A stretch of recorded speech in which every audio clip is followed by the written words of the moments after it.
On a summer day in 1986, a medical examiner and her assistant stared down at a deceased woman lying on the metal table. Neither of them had ever seen anything like this. The woman appeared to have been completely healthy at the time of her death. She didn't have a stroke, there was no heart attack, and there was no sign of a drug overdose. However, this seemingly healthy woman had suddenly collapsed on the floor and been brain dead just minutes later.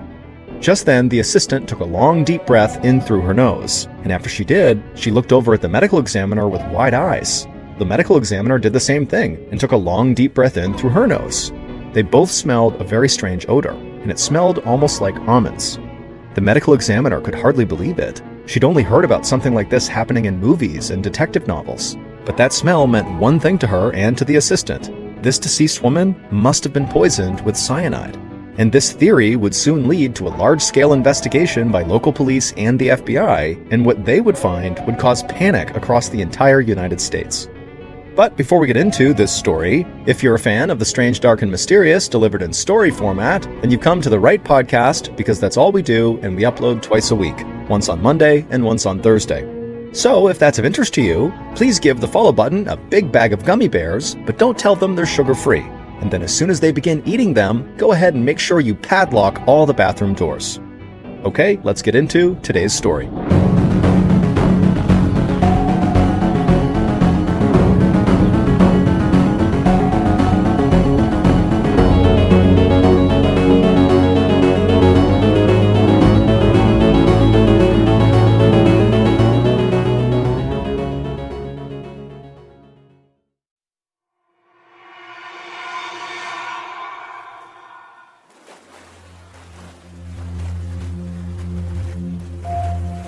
On the evening of June 10th, 1986, Sue Snow climbed into her backyard hot tub in a small suburb outside of Seattle, Washington. The water felt amazing, so Sue told her two daughters to come join her. The girls came over and jumped in the hot tub with their mom, and immediately they began laughing and splashing each other. And right away, it reminded Sue of when her daughters were actually really young. In reality, her daughters were not little kids anymore. Her oldest was home from college for summer, and her youngest was already 15 and would head off to college herself in a couple of years. So as a result, Sue cherished moments like this, when life just sort of felt simple again. And tonight actually felt even more special than normal, because Sue had actually been so busy at work lately that she'd barely gotten to see her girls at all. Sue was a vice president at a bank, and she had just landed a $5 million account that afternoon. This was a huge accomplishment, but it had taken a toll, with lots of late nights and very stressful meetings. Just then, Sue's husband, Paul Webking, came outside with some soda and champagne, and Sue looked up at him with surprise. Paul grinned, handed the soda to the girls, and poured Sue a glass of champagne. Then he raised his own glass to make a toast. He said he knew Sue didn't like to talk about her accomplishments, but he was so proud of her, and she deserved to be celebrated for closing such a huge deal at work. The girls cheered, and Paul leaned in to give Sue a kiss. Sue smiled, and she knew that if right now somebody took a picture of this moment, she and Paul would look like the perfect couple. But the truth was, their relationship had been strained for quite a while. 9 months ago, Paul had made a terrible confession. He'd cheated on Sue with an old girlfriend. He swore it only happened once and that it didn't mean anything, but Sue had been absolutely crushed. At the time this happened, she and Paul had been together for 8 years. They were talking about getting married, and Paul looked after Sue's daughters like they were his own, and so Sue wasn't ready to throw all of that away. So they'd started couples counseling, and just 2 months after Paul's confession, they had an impromptu wedding. Sue hoped this marriage would actually fix their relationship. But truthfully, Sue had never been able to shake the fear that Paul's cheating had not stopped. Paul was a long-haul trucker, which meant he spent days and days at a time on the road. And ever since he confessed to cheating on her, Sue spent the entire time he was gone wondering who he was with. The sound of her daughter's laughter stopped Sue from spiraling further into these intrusive thoughts about her husband, and her attention snapped back to her family. They spent the evening talking and laughing together, and Sue reminded herself to focus on all the positive things she had in her life. And by the time she climbed out of that hot tub that night, she actually was in a good mood again. But the next morning, Sue woke up with a pounding headache. Unfortunately, the stress from work and her constant concerns about Paul had made these morning headaches all too common. Paul had already left for work, and her oldest daughter had spent the night out with her boyfriend. So Sue rolled out of bed and walked down the hall to say good morning to her youngest daughter, Haley, and then after that, she went right to the medicine cabinet in her bathroom. She grabbed a bottle of extra-strength Excedrin and washed down 2 pills with water from the sink, hoping this would get rid of her headache. A little later that morning, Haley stepped out of the shower in the other bathroom. She wrapped her towel around herself and then opened the door to go back to her bedroom. But she heard something strange. The water in her mom's bathroom sink was running, and she thought she heard water splashing onto the floor. Haley called out for her mother, but she didn't get an answer. So Haley walked down the hallway, and as she did, the sound of running water got louder, but she couldn't hear her mom moving around or anything. Haley approached her mother's bathroom door, which was slightly open, and through the crack, she saw that the tap water was on and the sink was overflowing with water. Haley rushed in to turn off the water, but then she saw something on the ground and she just screamed. Her mother was crumpled on the floor in her bathrobe with her back up against the bathtub. Sue's eyes were wide open and her fingers were curled up like she was trying to grip something that wasn't there. And so after a second of screaming, Haley stopped and bent down and checked her mother's pulse because she couldn't tell if she was even alive. And she found her mother's pulse was there, but it was faint. In a total panic now, Haley turned off the water and then ran to the phone in her mother's room, but she wasn't really thinking clearly, so instead of immediately calling 911, she called her mother's friend. When the friend heard what was going on, she told Haley to call 911 right now, and the friend said she'd be over in a second. A few minutes later, the friend and the paramedics arrived, and Haley, who was totally upset, led them all to the bathroom where her mother was. The paramedics quickly examined Sue and began pulling off her robe to check for hidden injuries, and as they did, one of them asked Haley if her mother had a history of drug use. And Haley shook her head and said no, she sometimes took over-the-counter drugs, but that was it. Meanwhile, Sue, despite having a light pulse, was still completely unresponsive, and so the paramedics put a tube down her throat, they lifted her onto a stretcher, and then ran with her back through the house out the front door, with Haley and her mom's friend following behind. The paramedics loaded Sue into the back of the ambulance and told Haley that her mom would need to be airlifted from the local hospital to a bigger hospital in Seattle, and Haley would need to find her own way there. Then they shut the ambulance doors and sped off with the sirens blaring. Haley stood in her front yard in a total daze. Her mother's friend put her hand on Haley's arm and told her she would drive her to the hospital, and she also asked Haley if there was anyone else she could call. And that was the first time since Haley found her mother on the bathroom floor that she thought of her mom's husband, Paul. Paul was loading his 16-wheeler truck in the back of a big industrial warehouse when one of his coworkers came over to him looking panicked. The coworker said Sue's friend had just called dispatch and told them that Sue had been rushed to Harborview Medical Center in Seattle. Paul immediately put the box he was holding down and asked his coworker, what else do you know? What else did Sue's friend say? But the coworker just shrugged. Sue's friend hadn't given any more details than that. So Paul gave up on loading his truck and just ran out to his own car and began driving towards the city. But as he drove, he was more confused than worried about Sue. He knew that lately she'd been having a lot of anxiety, and since Sue's friend had not mentioned a car accident or any kind of big injury, Paul kind of assumed that Sue might just be having a big panic attack. But 15 minutes later, Paul walked through the doors of the emergency room and he saw Haley's pale face, and he knew that whatever happened to her mother was not just a panic attack. Paul asked Haley what was happening, and she blurted out, "Mom's brain dead," and then she began crying. Paul stared at Haley in shock. This didn't make any sense. When he left that morning, Sue was in bed sleeping peacefully, totally fine. But Haley obviously knew more than he did, and she was hysterical, and so with a sinking feeling, Paul realized something horrible was really happening. This was real. And so as his heart rate sped up, he tried to catch his breath, and then he just pulled Haley in tight for a hug. A few minutes later, Paul tracked down the doctor outside of Sue's room in the intensive care unit, but the doctor didn't have much more information than Haley did. He said that unfortunately, Sue's brain had been starved of oxygen for so long that she would never wake up again. But he said the medical staff could not figure out why. Essentially, Sue was a healthy 40-year-old woman, except for the fact that she was now suddenly brain dead. Then, in a soft, comforting voice, the doctor said now there was only one thing left to do. Paul was going to have to decide when to take Sue off of life support and let her die. Paul just stood there staring at the doctor like he couldn't even process what he was just being told. And then finally, he just asked the doctor if he could please go see his wife. The doctor nodded, and as Paul walked into Sue's room and saw her laying there connected to all these tubes and wires, he wondered how in the world he was going to find the strength to make this terrible choice.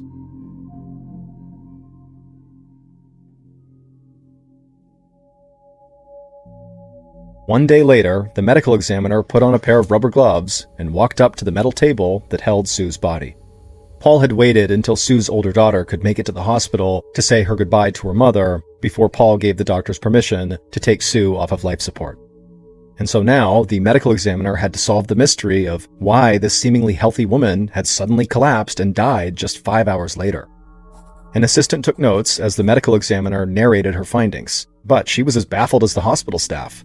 Sue had not had a stroke, aneurysm, or a heart attack. She had no broken bones, no skull fractures, and no internal bleeding. And a drug panel showed she had not overdosed on any of the more common street drugs like heroin or cocaine.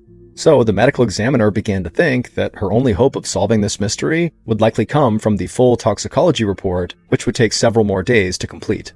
But then suddenly, the medical examiner's assistant stopped taking notes and interrupted the medical examiner mid-sentence. The assistant asked if the medical examiner smelled something strange. The medical examiner shook her head and looked at her assistant confused. The assistant wrinkled up her nose and took in a big inhale, and then nodded with certainty like, "Yup, I smell something." So the medical examiner did the same thing and breathed in deep through her nose, and immediately her eyes went wide. The odor was faint, but it was very clear. Sue's body definitely smelled like almonds. In all her years of performing autopsies, this medical examiner had never seen this before. And so even though she now had a theory as to what happened to Sue, she was already kind of questioning whether that could possibly be true. I mean, this only ever happened in movies or detective novels. But she still made a special note to check for one more chemical on Sue's toxicology report, because cyanide has a telltale smell: almonds. 5 days after the medical examiner sent Sue's blood off to be tested, Detective Mike Dunbar from the local police department was about to pop some bread in the toaster for breakfast when his phone rang. Dunbar answered, and his sergeant quickly told him to cancel whatever plans he had that day because he was catching a new case. A woman named Sue Snow had been murdered, and before Dunbar could say anything, his sergeant said her toxicology report showed that Sue had been poisoned with cyanide. Dunbar was so shocked he had to ask the sergeant to repeat himself to make sure he heard correctly. Any murder in the quiet Seattle suburb where Sue lived was totally unusual, but cyanide poisoning sounded like something out of a movie. But the sergeant said, "Yep, there's no doubt about it, it was cyanide." He said the medical examiner and her assistant had smelled almonds during Sue's autopsy, which is a sign that perhaps this was cyanide, and then sure enough, when they sent off her blood, it came back positive for cyanide. Sue had a lethal dose in her system. The sergeant reminded Dunbar that cyanide was a fast-acting poison, and there wouldn't have been more than a few minutes between when Sue ingested it and when she collapsed. That meant that Sue must have come into contact with whatever poisoned her inside of her house, because she collapsed in her bathroom. So the sergeant gave Dunbar the family's phone number, and then the two hung up, and then Dunbar immediately called the family's house. After a few rings, Paul picked up with a very distracted-sounding hello. Dunbar introduced himself, but Paul barely seemed able to hear him. And then eventually, Paul actually just cut Dunbar off and apologized and said, I can't talk right now because I'm about to leave for Sue's burial. But Dunbar told Paul that unfortunately, the news he had could not wait. He told Paul Sue had been poisoned, and Dunbar needed to come to their home as soon as possible to look for whatever had killed her because it could still be in that house, which means the family could still be at risk. Paul was completely silent for a minute, and then he told the detective that, that's shocking, but still he would need to talk to him later on because of this burial. So Dunbar kind of resigned to the fact that Paul was not going to budge on this, told Paul to please gather Sue's family at his house after the burial, and Dunbar said he would come by to talk to them and also search the place to make sure there was no more poison in their house. At this, Paul just kind of mumbled that he'd do his best, and then he hung up.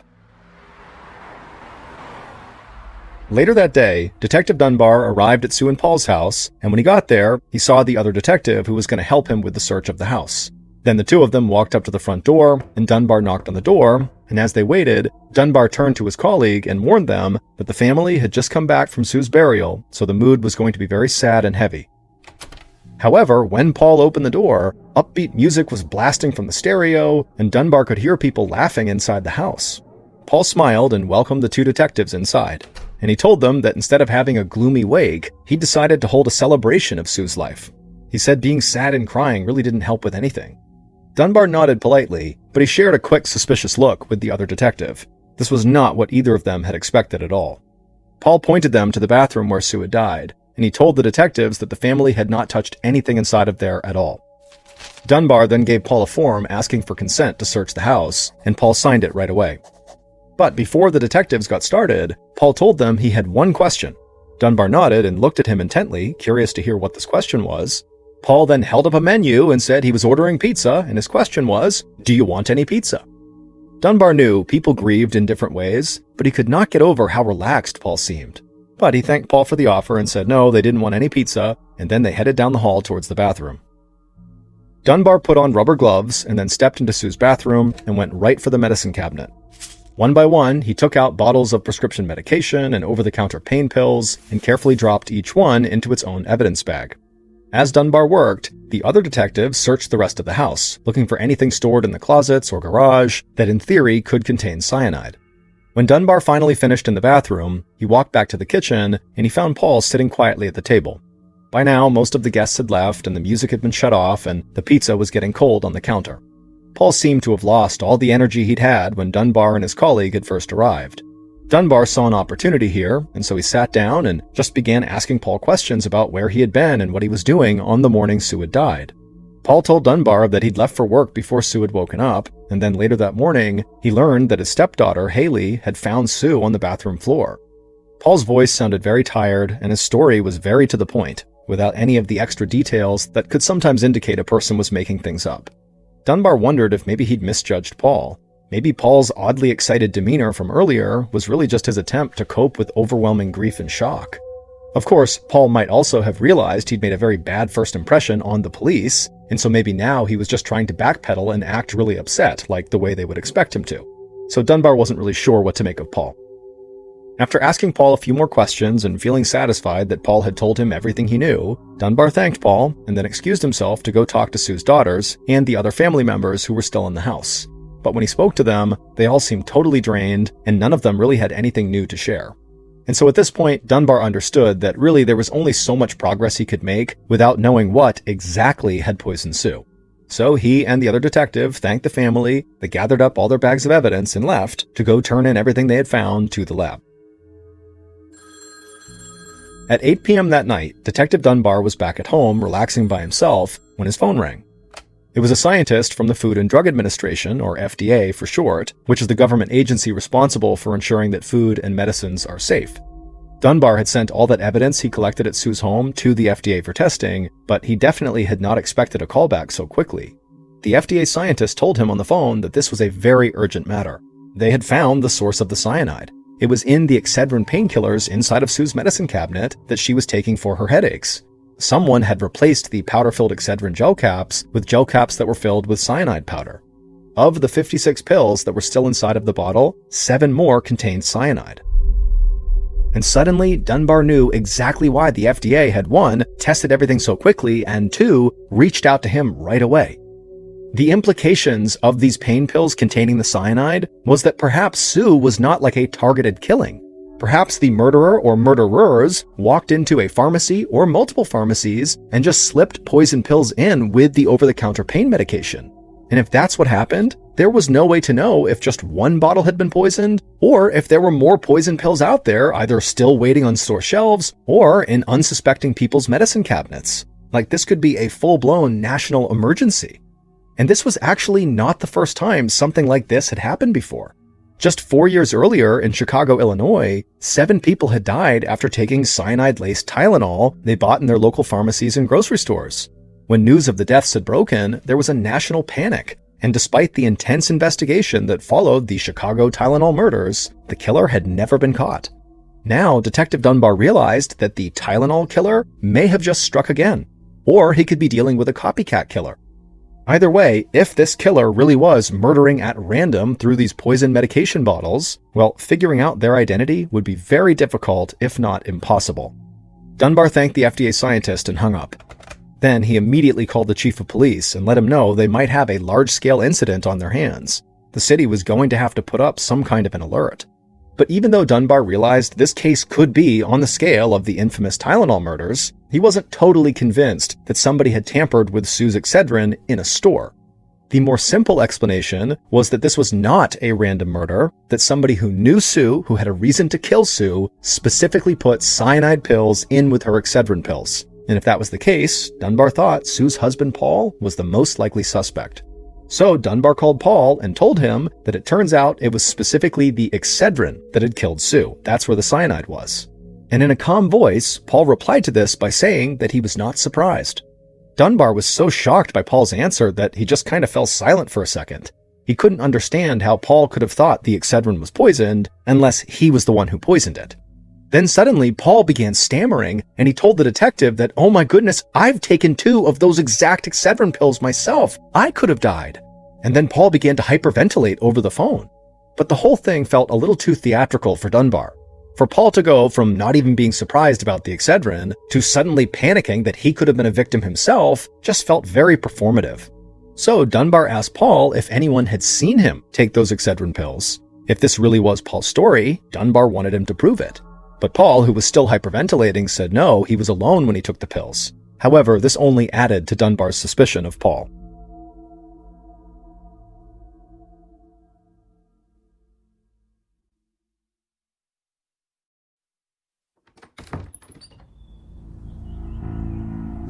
The next morning, when Dunbar grabbed his newspaper off his porch and read the headlines, he grimaced. There on the front page in big letters was the announcement that Excedrin had been recalled across the entire country. Dunbar knew the recall was the right thing to do, but he also thought this was going to spark public hysteria. And when he arrived at the police station later that day, he knew he was right. The station was absolute chaos, with a line of people at the desk. Some of them were yelling out their theories, and others were crying because they were worried they'd taken poisoned Excedrin, even though if they had, they'd already be dead. But they didn't really know that, so they were just totally losing their minds about it.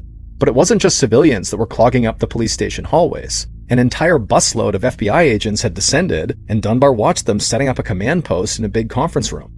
Dunbar pushed his way through the crowd of hysterical people and made his way to his desk, where he found a special agent named Ike Nakamoto waiting for him.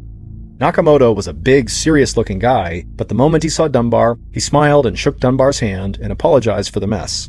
Dunbar had heard stories about how the FBI liked to order local police around, and so he was immediately suspicious of Nakamoto's friendliness. Nakamoto explained that the FBI had been called in as soon as the FDA realized it was the Excedrin that was poisoned. He said that after the Chicago Tylenol murders, the FBI had been given jurisdiction over any investigations that involved poisoned medication. But Nakamoto assured Dunbar that the FBI was there to focus on the product tampering angle, not to take Dunbar's murder case away. Nakamoto said he wanted the detective to continue to investigate Sue's death, and they could even work together and share information.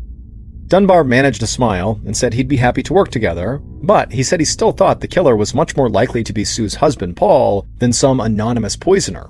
Paul just seemed off. It was like he was always either underreacting or overreacting, like a guilty man trying to say and do the right thing, rather than an innocent, grieving man reacting to events as they happened. It all just seemed very performative. Paul just kind of seemed like he was acting. And to Dunbar's surprise, Nakamoto nodded and agreed with him. The FBI was discussing all the possibilities, including the idea that, perhaps the Chicago Tylenol murderer had struck again, but they also thought, a local killer here was much more likely. Nakamoto said the FBI was only here to make sure nothing got missed.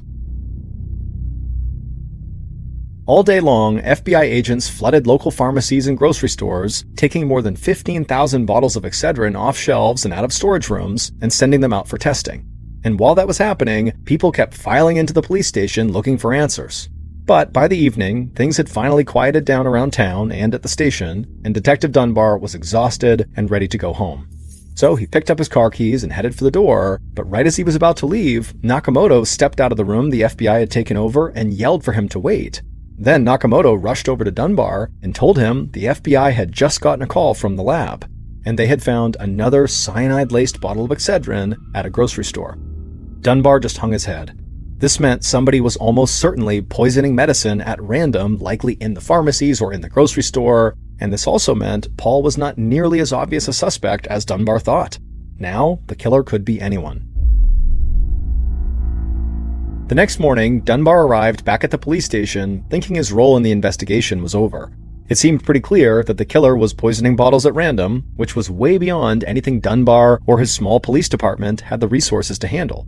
But as a team of FBI agents headed out the door to interview people at the grocery store where that second tainted bottle was found, Special Agent Nakamoto approached Dunbar and told him he wanted to keep their 2 parallel investigations running. Nakamoto said the second bottle could just be a decoy, so the FBI would pursue the theory that the killer was a random poisoner, but Dunbar should keep his investigation alive, looking into Sue's life, in case the killer was connected to her. Dunbar felt rejuvenated, and the first thing he did was head right to the bank where Sue worked. He still wasn't sure what to make of Paul, and so he figured maybe Sue's coworkers could give him a fresh angle to pursue. Dunbar walked into the bank, and the atmosphere was quiet and stuffy. He worried that Sue's coworkers might not open up. But he asked a woman working behind one of the desks if she'd be willing to answer some questions about Sue, and the woman's face lit up. She immediately grabbed Dunbar's arm, pulled him into an empty office, and began gossiping like they were old friends. She said that Sue was very flirtatious and had a hot temper. One time, somebody Sue went to lunch with had even left an angry note on Sue's desk afterward, accusing her of being promiscuous. Sue always claimed that her flirting was not cheating, but the coworker had always wondered if maybe Sue's behavior really bothered Paul. And she said there was more. People close to Sue knew Paul had cheated on Sue, and so they theorized that maybe all of Sue's flirting was Sue's way of getting back at Paul. Detective Dunbar thanked Sue's coworker, and then talked to a few more people at the bank, and then headed to the station to inform Nakamoto that Sue and Paul's marriage might have been way more strained than anybody realized.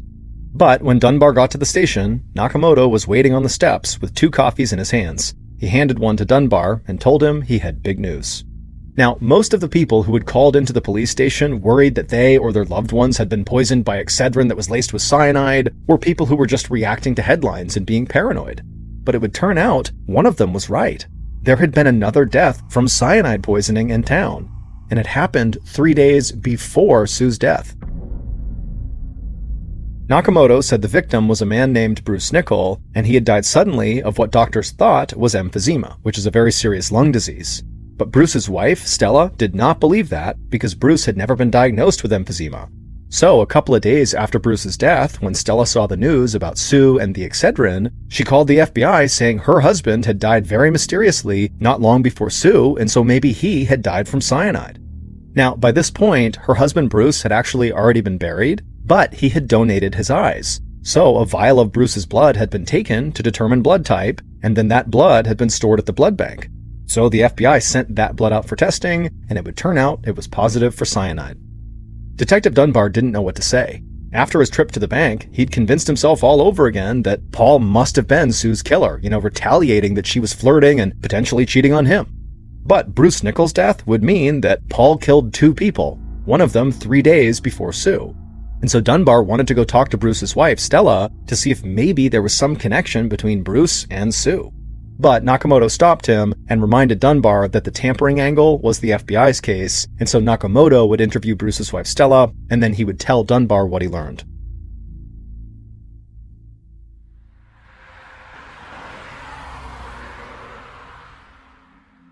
The next afternoon, Special Agent Nakamoto arrived at the mobile home where Stella and her daughter lived. Stella opened the door and invited him into a small room that was dominated by a huge fish tank. Nakamoto sat down on the couch and watched Stella's brightly colored exotic fish dart back and forth.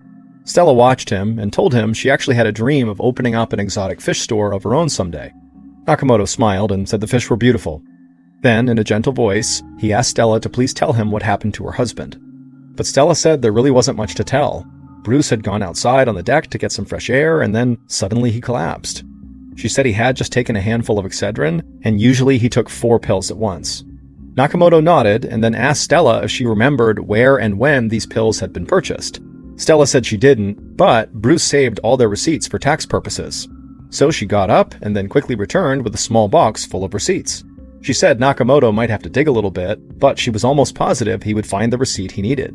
And so Nakamoto took the box, thanked Stella for her time, and then headed out the door. But as he walked outside, Stella's daughter, Cindy, pulled up in her car and got out, and unlike Stella, Cindy was furious.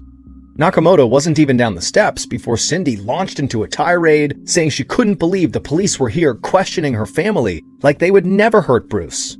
Nakamoto tried to explain that, her mother, and Cindy for that matter, were not being treated like suspects here, but Cindy just cut him off and went from being angry to kind of sounding really heartbroken, and she said Bruce had died right when his life seemed to be turning around. She said Bruce had been an alcoholic, but he'd gone to rehab, he'd stopped drinking, and things had never been better.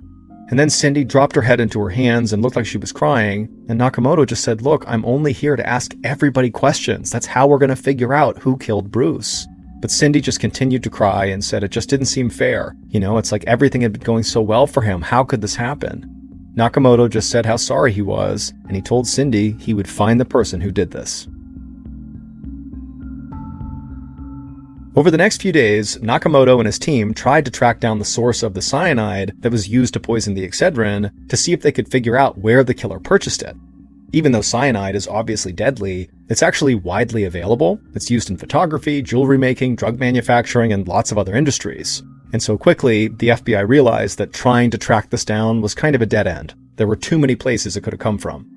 Meanwhile, the public pressure to solve the case was only intensifying. A group of drug companies whose stock had tanked following the Tylenol murders and now also these Excedrin murders put up a $300,000 reward for any information that led to an arrest. To Nakamoto, it seemed like whoever had poisoned the Excedrin was likely a local who was familiar with the grocery stores in the area, so he didn't think the murders of Bruce and Sue were related to the Chicago Tylenol murders. But he was absolutely certain that whoever killed Bruce also killed Sue, because an FDA lab had confirmed that the cyanide used in both murders had clearly come from the exact same source, even though they couldn't actually identify what that source was. In both of the tainted capsules, there were these strange green flecks all mixed in with the poison, which made it impossible to identify who manufactured the cyanide, but it was unique enough that it meant this was the same batch of cyanide. So by the end of June, 3 weeks after Sue and Bruce had died, even though Nakamoto and Dunbar had made progress on their cases, it just kind of felt like every avenue they had pursued had led to a dead end with regards to actually figuring out who did this. Dunbar still thought Paul was the best suspect, but there was absolutely no evidence that Paul had killed Sue, much less Bruce, and so both investigations began to drag, and several months went by with no new leads. Dunbar and Nakamoto were getting more and more frustrated because they had both worked almost non-stop on their parallel cases, and both basically had nothing to show for it. In December of 1986, 6 months after the murders, Special Agent Nakamoto heard another agent calling his name from across the FBI command center. He waved Nakamoto over to take the phone. Nakamoto headed across the room, and despite the other agent's obvious excitement, Nakamoto tempered his expectations. Over the past several months, countless people had called into the hotline, but most of those tips had gone nowhere. Nakamoto figured most people were calling in a desperate attempt to try to cash in on the $300,000 reward those drug companies had offered. And so Nakamoto grabbed the phone and introduced himself, and right away the caller said they knew who had killed both Sue Snow and Bruce Nichol. Nakamoto exhaled, expecting another long-winded theory that really had nothing to do with the case, but as this caller explained how they knew who the killer was, a stunned look came across Nakamoto's face. This caller pointed to evidence leading to the killer that had been right in front of investigators, but they had overlooked it. Nakamoto ended the call and quickly rallied his team. He wanted them to follow up on the details this caller had provided. At this point, Nakamoto was sure that he had just figured out who Sue and Bruce's killer was.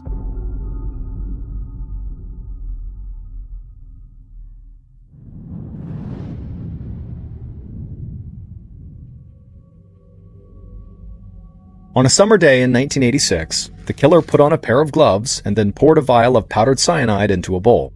Then they reached into a bag and pulled out an empty gel capsule. They opened it up, and then using one end, they scooped up the cyanide powder and then took the other end and closed the capsule back up, sealing the poison inside. On the table in front of them were a row of untampered-with Excedrin bottles. The killer picked up one of them, carefully removed the safety seal and lid, and then shook one uncontaminated capsule out into their palm. They then held it up to the cyanide pill they had just made. No one would be able to tell the difference.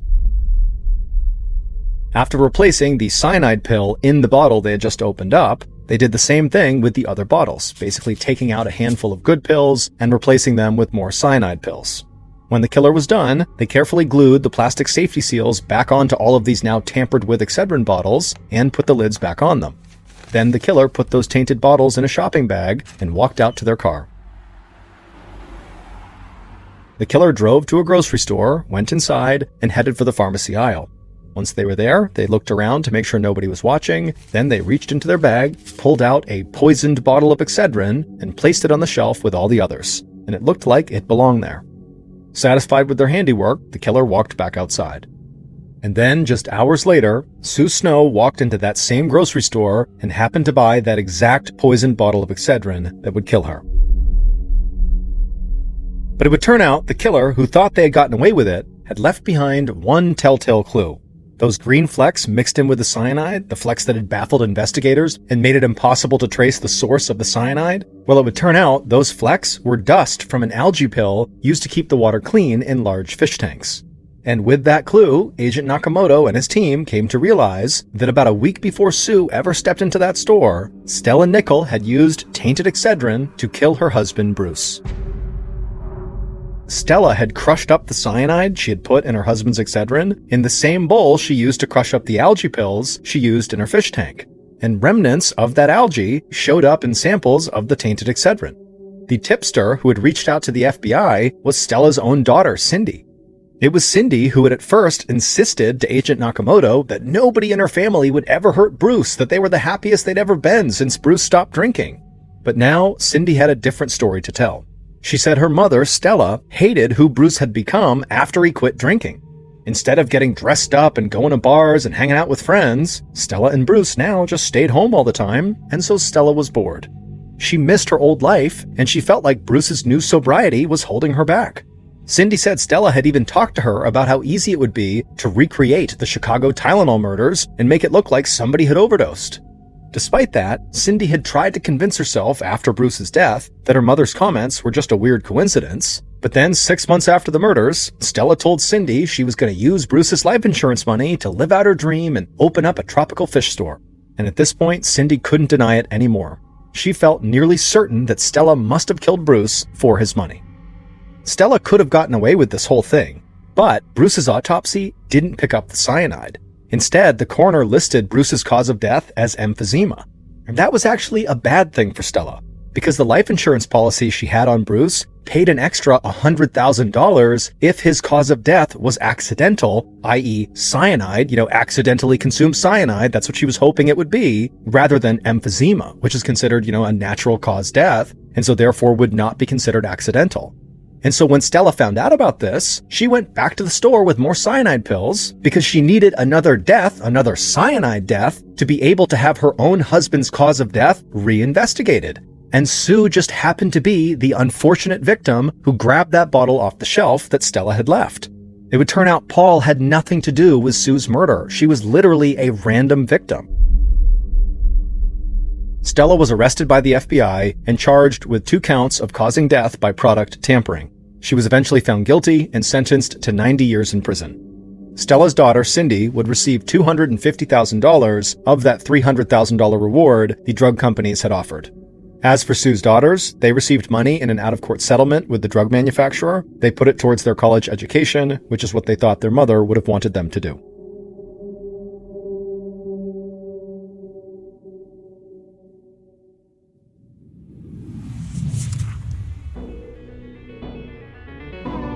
Thank you for listening to the Mr. Ballen podcast. If you enjoyed today's stories and you're looking for more strange, dark, and mysterious content, be sure to check out all of our studio's podcasts. They are this one, of course, Mr. Ballen Podcast, and we also have Mr. Ballen's Medical Mysteries, we have Bedtime Stories, and also Run Fool. To find those other podcasts, all you have to do is search for Ballen Studios wherever you listen to your podcasts. To watch hundreds more stories just like the ones you heard today, head over to our YouTube channel, which is just called Mr. Ballen. So that's going to do it. I really appreciate your support. Until next time, see ya.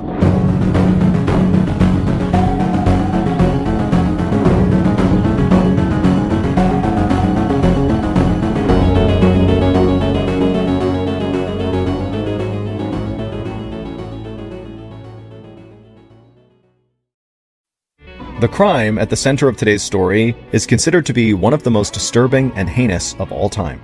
But before we get into today's story, if you're a fan of the strange, dark, and mysterious delivered in story format, then you've come to the right podcast because that's all we do, and we upload twice a week, once on Monday and once on Thursday. So if that's of interest to you, please ask the follow button to come to the zoo with you, and then when you're there, accidentally spill honey all over them and then push them into the bear enclosure. Okay, let's get into today's story.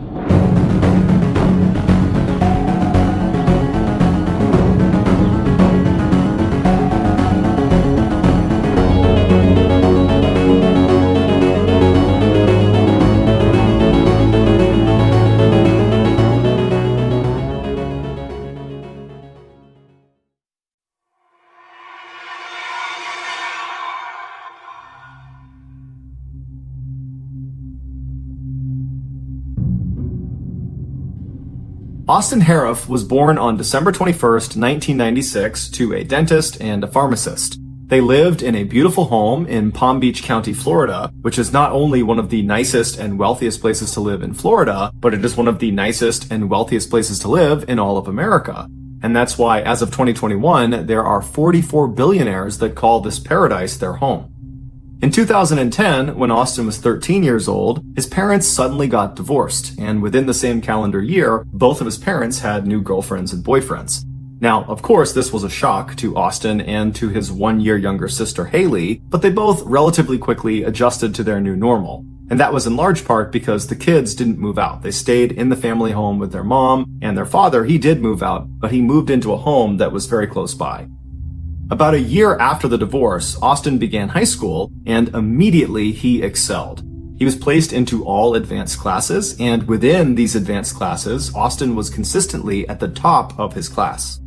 Austin was also a big athletic guy. He was about 6 feet tall and weighed about 200 pounds, and so naturally, he played football for all 4 years he was in high school, and for 1 year, his sophomore year, he also wrestled.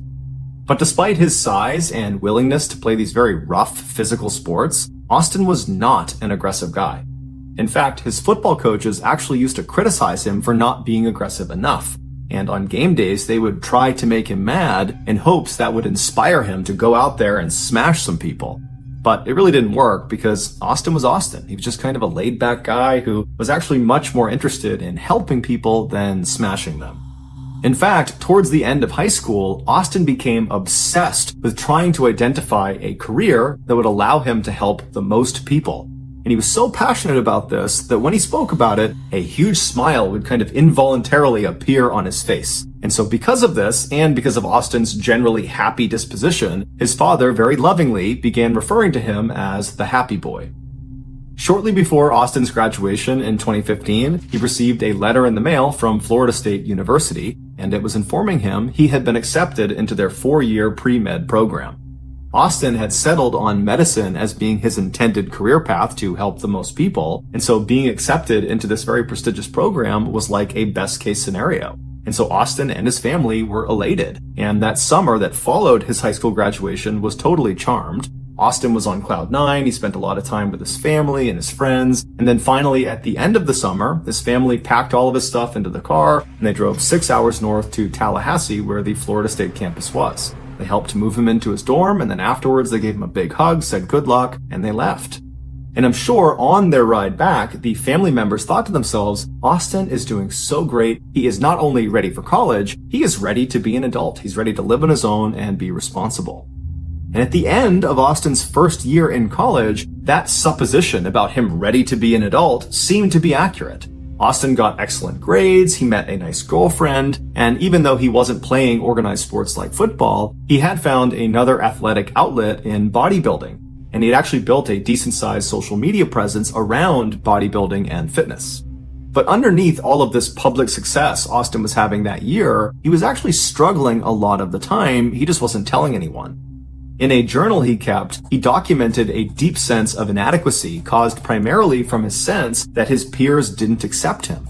And so he would write endlessly about how if he could just stop being so shy and be more assertive and outgoing, that more people would embrace him and would like him and would accept him. Over the course of that year, Austin also started abusing different substances. Those included things like alcohol, marijuana, and Vyvanse. Vyvanse is a drug that is a stimulant, and it's used to treat people with attention deficit disorder. He also experimented with hallucinogenic drugs like acid and mushrooms, and he also tried MDMA, which is kind of like a cross between a stimulant and a hallucinogenic.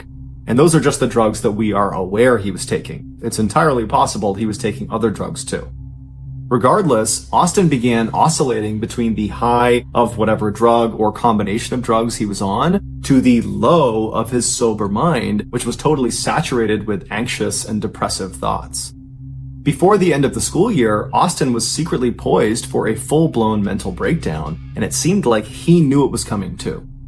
In the last month before the end of school, his internet search history is filled with questions like, I think I'm crazy, what do I do? And how do you know if you're crazy? And how to deal with obsessive thoughts? And do I need to sleep? And what happens if you don't sleep?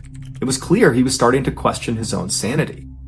When Austin finally returned back home from Florida State that summer, his family immediately noticed there was something wrong with Austin. Within a few days of being home, Austin had moved his bed from his bedroom down into the garage, claiming that the reason he did this was because the house was full of demons.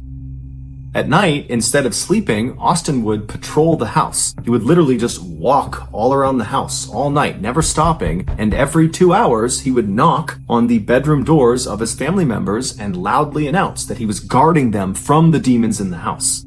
Now, you can imagine how his family felt at the time. This was so unbelievably weird and totally out of character that they just didn't really know what to do. Even though it was obvious there was something wrong, they didn't jump into action. Instead, the only thing they did at first was to just start locking their bedroom doors at night to prevent Austin from coming inside during his nighttime patrols. But as the summer progressed and Austin continued to act totally weird with no explanation, his family began to become convinced that he must be on drugs, that is what would explain all of this totally strange behavior. And so when they confronted him about his drug use, he would admit that he was taking drugs, lots of different drugs, psychedelics, stimulants, you name it. He's taking all these drugs. And so naturally, his family latched on to his drug use as being the root cause of his very strange behavior. And so they focused their efforts almost exclusively on getting Austin clean again. But towards the end of the summer, Austin said he wasn't taking any drugs, but Austin was still acting totally crazy and unhinged. And so around mid-August, the family decided they had to utilize something called the Baker Act. Under the Baker Act, individuals in Florida who are suspected of severe mental illness can be detained for up to 72 hours at the behest of their loved ones. And during these 72 hours, this individual is thoroughly assessed to see what's going on with them. And then at the end of those 72 hours, they are given a treatment plan that their family is supposed to help them enact. But before the family could utilize the Baker Act, something horrific happened.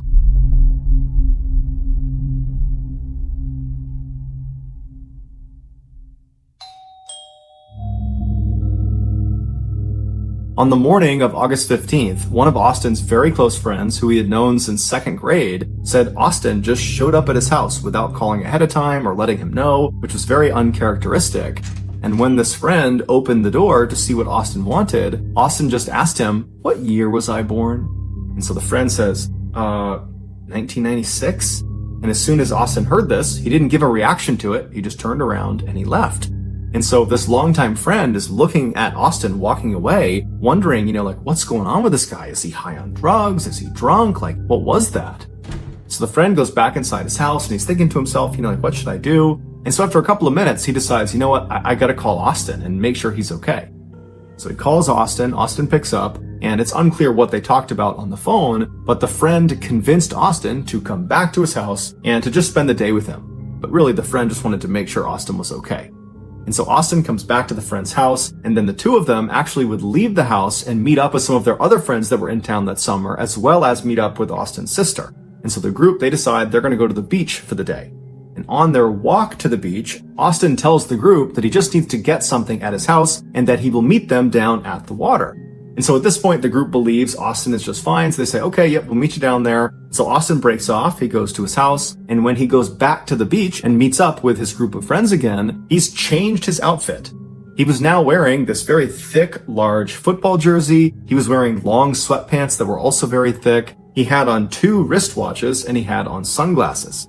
And so as he walks down onto the beach, his friends look up at him, and it's super hot out, and they're at the beach. So this is a totally weird outfit to have on. And immediately they start kind of giving him crap about his strange outfit choice. But Austin did not think it was funny at all. And at first he was quiet, but then he kind of lashed out and said, "If you tell me I'm crazy, I will kill you." And at this, his friends did not give him any more crap. Everyone just said, "Okay, man, hey, didn't mean anything by it. Just giving you a hard time. No big deal." But Austin's clearly worked up. And so his sister comes over to him and she's like, "Hey, calm down. It's okay. It's not a big deal." And during this conversation, Austin suddenly goes back to being normal again. And he turns to his sister and he says, "I'm actually half horse and I'm immortal." And his sister's like, "What? You really need to get professional help. You need to see a therapist or a psychologist or something. Something is wrong with you and it's been wrong all summer. You need to get help." Now, apparently, Austin actually responded to this very positively. And he said, I agree. There is something going on, and I do need to get help. You're right. And so after that, Austin and the rest of the group, they stayed at the beach for several hours. And then in the evening time, Austin, his sister, and Austin's very close friend, who was the guy that saw Austin in the morning when he asked, what year was I born, they all said they had to leave. And so the trio, they leave the beach and they head to Duffy's, which was a restaurant in town. And they were going there to meet up with Austin's father and his father's girlfriend. And so as they're getting to this restaurant, they're walking along the sidewalk, they're nearing this restaurant, when suddenly Austin turns to his sister and says, "Hey, I need to test out my immortality." And he just turns away from her, away from the sidewalk, towards traffic, and just starts walking into traffic, like he's going to let a car hit him to test his immortality. And so his sister immediately was able to grab him and pulled him back onto the sidewalk, and then basically stood on the left side of him, preventing him from running out into traffic, and kind of pushed him along up the sidewalk right up to the front door of this restaurant. And when they got there, Austin had stopped trying to walk out into traffic. He was acting normal again. And it was there that the trio met up with Austin's father and his father's girlfriend, and the five of them went into Duffy's restaurant. It was about 7:45 p.m. when they got inside, and they were very quickly sat in the very back of the restaurant in this booth. And so there was a CCTV camera that watched them while they were inside this building. And so they're sitting at this booth, and about 3 minutes after having sat down, Austin gets up and walks away from the booth and walks as if he's going towards the bathroom, but then stops, doesn't go to the bathroom, turns around and walks back towards the front of the building, and then walks out the front doors, just leaves the restaurant altogether. Now, it's unclear if the rest of his family saw him do this. It doesn't seem like they did. But just a minute later, Austin comes back inside the restaurant and just walks right back to his table and sits down like nothing had ever happened. Less than 10 minutes later, Austin would get up again from his table, except this time, instead of feigning going to the bathroom, he just walks straight from his table right out the front doors of the restaurant and disappears. A couple minutes later, Austin's mother, who was not at dinner with them, she was at her home, which happened to be nearby this restaurant. She was home when she heard the sound of someone coming into her house. And so she went around to see who it was, and she found her son, Austin, in her kitchen, drinking vegetable oil, and there was Parmesan cheese all over the counter that apparently he had been eating as well. And so she runs up to him and she grabs the vegetable oil and she puts it down and she tells him to stop, at which point Austin does stop. And then I guess Austin just went up to his room and he changed out of his clothes because perhaps he got oil all over his shirt. And then his mom just drove him back to the restaurant. And so she watched him get out of the car and she watched him go through the front door and then she drove off. And so about 30 minutes after he left that second time, Austin walks through the front doors of the restaurant. He's got a different shirt on, different hat on, and he just walks to the back of the restaurant where his sister, his friend, and his father and his father's girlfriend are. And he sits down like nothing had ever happened. At first, it looks like everyone at the table is just silent. But then Austin's father very clearly says something to Austin, and it seems kind of hostile. And it would turn out Austin's father, who loved his son, was just totally at a loss for what to do with him. And he said to Austin when he sat back down, "What is wrong with you?" And at this, Austin just stands up and presses his father's face back up against his seat, kind of pinning him there. And then at some point, he just lets go, he leaves the booth, and he walks right out of the restaurant for a third time. Austin's friend, who was eating with them, he got up and kind of chased after Austin, but he was about 30 seconds behind him, and so by the time he got outside, he didn't know where Austin went, and so he quickly came back in the restaurant. He told the rest of the group he didn't know where Austin was, and so at this point, Austin's father's girlfriend would actually call the police and report Austin missing. They knew he was totally unhinged, and they didn't know where he was going to go, if he was a threat to himself or someone else, and so they figured they should just tell the police and have the police go find him. About 4 miles away from this restaurant, 53-year-old Michelle Mishcon was sitting in her garage watching TV. Normally, she would be joined by her husband, 59-year-old John Stevens, but he was out walking their dog, so for the time being, Michelle was alone. The couple had been married for roughly 20 years, they had 3 kids together from previous marriages, and they were just totally in love with each other. That garage was like their happy place. That was basically like their living room. They loved having the door wide open so they could wave to neighbors and flag people down to have a drink with them or just chat with them. They were just known to be a very happy, loving couple that were fun to be around. And according to their kids, they had both recently retired. John retired from his landscaping company that he owned, and Michelle retired from her financial advisory job. And the two of them were apparently both just really excited about retirement life. They were excited to spend more time together and go out with their friends and go out fishing on their boat with their dog, and then also spend as much time as they could just lounging back in their garage. John and Michelle's neighbor across the street was a middle-aged man named Jeff Fisher. Jeff was fairly close with the couple. He would usually watch their dogs anytime they went away, and he would often go in their garage and have a drink and just kind of hang out with them. And so this particular night, he was over in his house and he was going to bed early. So he laid down in his bed, he's getting ready to go to sleep, when he hears some strange sounds coming from outside his window across the street over near John and Michelle's property. And so Jeff sits up in his bed and kind of strains his ears to see what it was that he heard. And as he's trying to listen for some faint sound, he suddenly hears a blood-curdling scream, a woman's scream, coming from across the street. And so Jeff instantly leapt into action. He jumped out of his bed, he ran downstairs, and he ran out his front door, and he looked across the street, and he saw this unknown man, some young man that was slamming the car door of Michelle's car that was parked in her driveway, and he begins walking up the driveway, and at the top of the driveway, Jeff sees Michelle is standing in the garage, and she looks totally terrified, and she's facing this unknown young man. And of course, this unknown young man was Austin Harif. Now, Jeff had no idea what was actually going on. All he knew was he heard this scream, which was probably Michelle, and he's looking out there and he's seeing a situation that just doesn't look good. And so instinctively, he decided he would just run across the street and make sure Michelle was okay. And if he had to, he would confront this unknown man, Austin. So Jeff begins running across his property, trying to get across the street to Michelle, but before he could even get across the street, he's looking up and he can see this guy, Austin, has grabbed Michelle and thrown her on the ground, and now he's on top of her and he's beating her.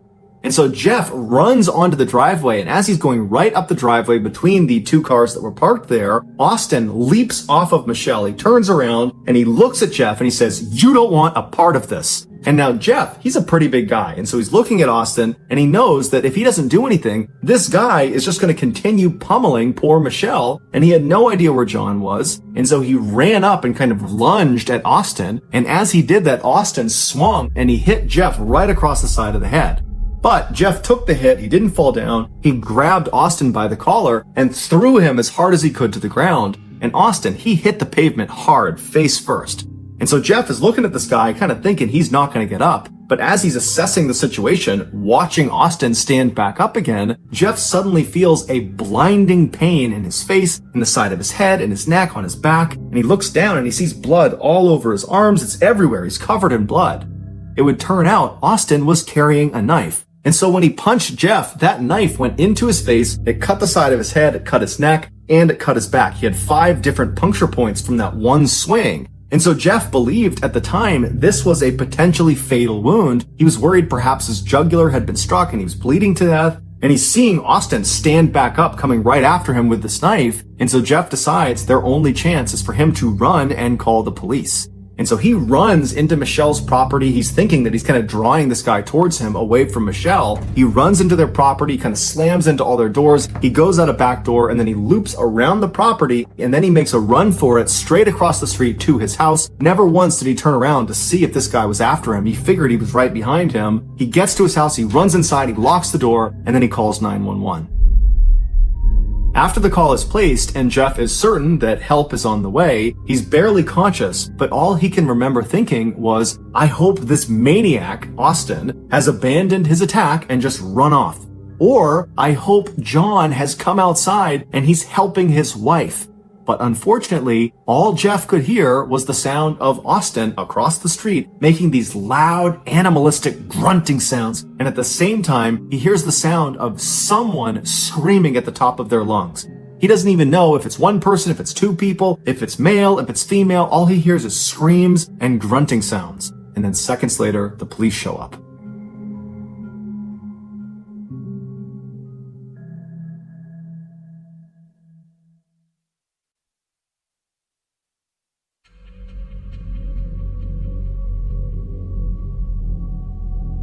The following narrative is the account of the second responding officer, who we'll just call Dan, and the first responding officer we'll just call Kristen. And so Dan, he comes flying down the street, he's got his sirens on, and he pulls in right behind Kristen's cop car, which is parked right out in front of John and Michelle's property. Kristen is already running up the driveway. Her gun is out. She's getting ready to engage somebody at the top of the driveway. And so Dan, he hops out of his car. He's got his hand on his gun. And as he turns to run up the driveway, his view is obscured. There are two cars parked in the driveway. And so he can't see what's at the top of the driveway that Kristen is apparently getting ready to draw her gun on. But as he begins running up the driveway, he sees there is this massive 6-foot wide stream of blood just coming down the driveway.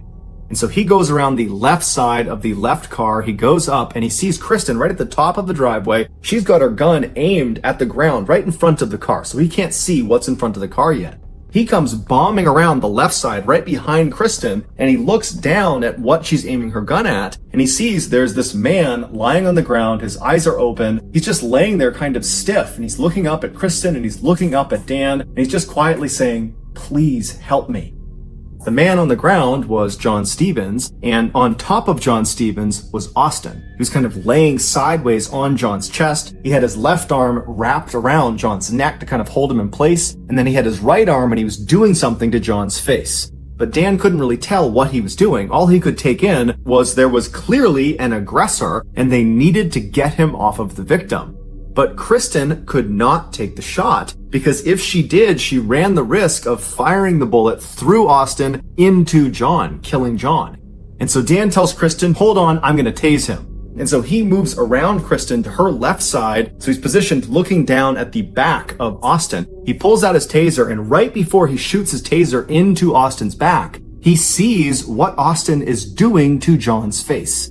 With his free right hand, he was reaching into John's mouth and pulling his cheek out, kind of like a fish hook. He was pulling it out as far as he could, and then he was biting into John's cheek, and he was ripping out pieces of flesh and chewing and swallowing them. And from his position, Dan only saw this for a second, but he suddenly noticed, and Kristen, the other officer, would later confirm, there were all these chunks already missing from John's face. And so Dan kind of snapped out of what he was seeing and fired his taser into the back of Austin, but it did nothing. It had absolutely no effect. Austin was entirely focused on biting John's face. That was all he was doing. He wasn't even registering that there were cops with their guns drawn on him. It was like they weren't even there. And so Dan runs back around Kristen to the other side of her. He's now on her right side, so he's standing right next to the car, looking down at Austin's front. And he tells Kristen to kind of back up for a second, and then Dan winds up and kicks Austin square in the face, knocking his head off of John's face. But as soon as Austin comes off of John, he doesn't get up and try to fight with Dan. Instead, he just jumps back down, gets a deeper grip on John, and plunges his mouth back onto John's face. And so again, Dan winds up and boots Austin square in the face, knocking his head back. But again, he's totally unfazed. He doesn't want to attack the officers. He just wants to eat John's face. And so he goes right back down, gets a tighter grip. He goes back and he starts chewing on John's face again. And so Dan was just repeatedly kicking him in the face over and over and over again, right as another set of officers showed up, and they had a canine. They had a dog.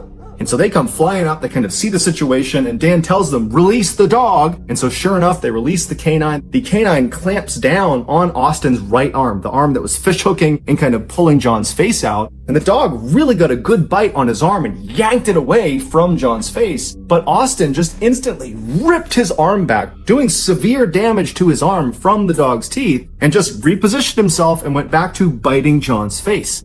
And so the dog, just as it was trained, did another bite. It grabbed back onto Austin's arm, and Austin, again, unfazed, just yanks his arm out of the dog's teeth, again shredding the muscles of his arm, and gets back in position and continues to eat John's face. And then finally, the dog gets another bite into Austin's arm, and this time when the dog managed to yank Austin's arm away from John, Dan timed it so he booted Austin square in the face right as his arm was being pulled back, and he hit him hard enough that Austin actually flew off of John and landed on his back. And as soon as he was on the ground, Dan actually leapt over John and landed on Austin's face, smashing his head into the cement, which kind of stunned him for a second. And as soon as he was stunned, Dan whipped out his handcuffs, threw it over one of Austin's wrists, and began pulling him by the handcuff up the driveway away from John.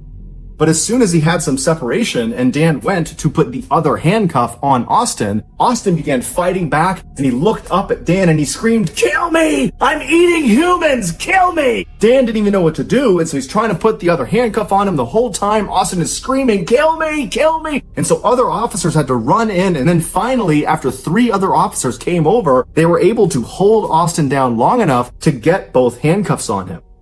After Austin was finally restrained, the officers checked on the victims. They checked on Michelle, who was in the garage, and unfortunately she was deceased. She had died from blunt force trauma. And John, even though he had been alive when the police first showed up, he had succumbed to the multitude of injuries he had sustained, from stabbings to beatings to having a portion of his face ripped off. It's believed after John came back from his walk, which would have been right after Jeff had been attacked and ran back to his house, John saw Austin in his garage attacking his wife, and John ran in to try to save her. So ultimately John would die trying to save the woman that he loved. Their dog would survive the attack. It was unharmed, and it was given to one of their children to take care of. And Jeff Fisher, the neighbor who tried to save John and Michelle, he would survive the attack and make a full recovery. After Austin was finally handcuffed and was laying restrained on the driveway, he suddenly became unresponsive. He was rushed to the hospital, where it was determined he had drank some poisonous chemicals, most likely from inside of John and Michelle's garage, and that was what was causing his organs to fail.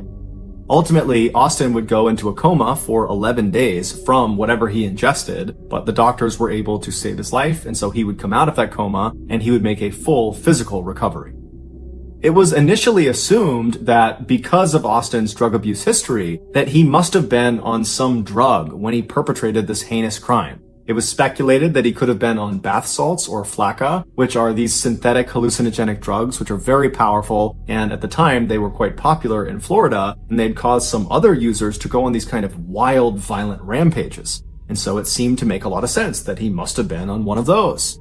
But when Austin's toxicology report finally came back, it showed he only had a very small amount of THC in his system, which is the drug found in marijuana, and then the other drugs that were in his system were all induced by the doctors and nurses at the hospital, which meant at the time of this attack, Austin was effectively sober. When the police asked Austin, "Why did you do this?" he initially said, "I don't remember, I don't know," but eventually he would open up and he would tell this story that no sane person could possibly understand.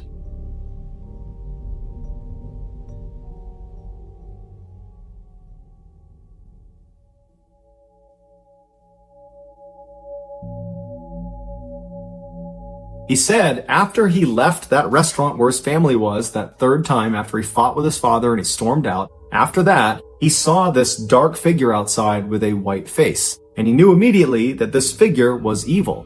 And so instinctively, Austin began running away from this evil figure. And so he ran about 4 miles into John and Michelle's neighborhood. And when he got to this neighborhood, a neighborhood he was not familiar with, that he didn't intend to go to on purpose, he just kind of wound up there. He said he saw this brightly lit up garage and he ran up into it believing he could enlist the help of the people inside of this house and that they would help him defeat this evil figure that was lurking somewhere nearby. And so he runs up into this garage, which happens to be John and Michelle's garage, and Michelle is in there. John is not. He's out for the walk with his dog, and Austin approaches her and tries to get her to help him, but he probably came off looking completely insane, and Michelle screamed. At which point, Austin said he believed Michelle was a witch, and so he pulled out his knife and he attacked her.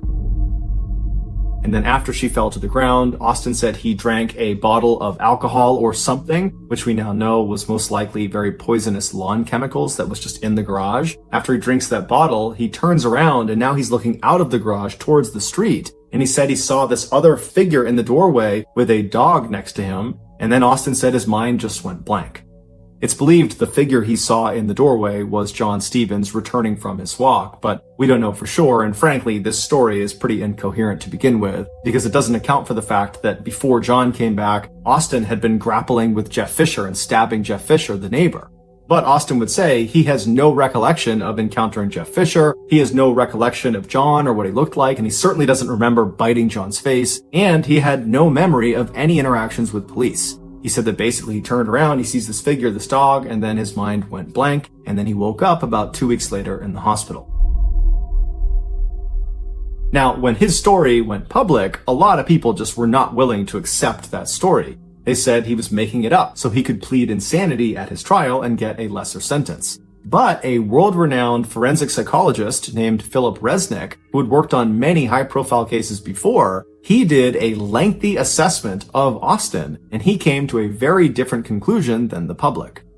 In his 38-page report, Resnick points out the fact that Austin continued to bite John's face even when he was being openly threatened with being shot by the police officer standing right over him. He continued to bite John's face after he was tased. He continued to bite John's face after he was kicked in the head repeatedly. He continued to bite John's face after a dog repeatedly bit him.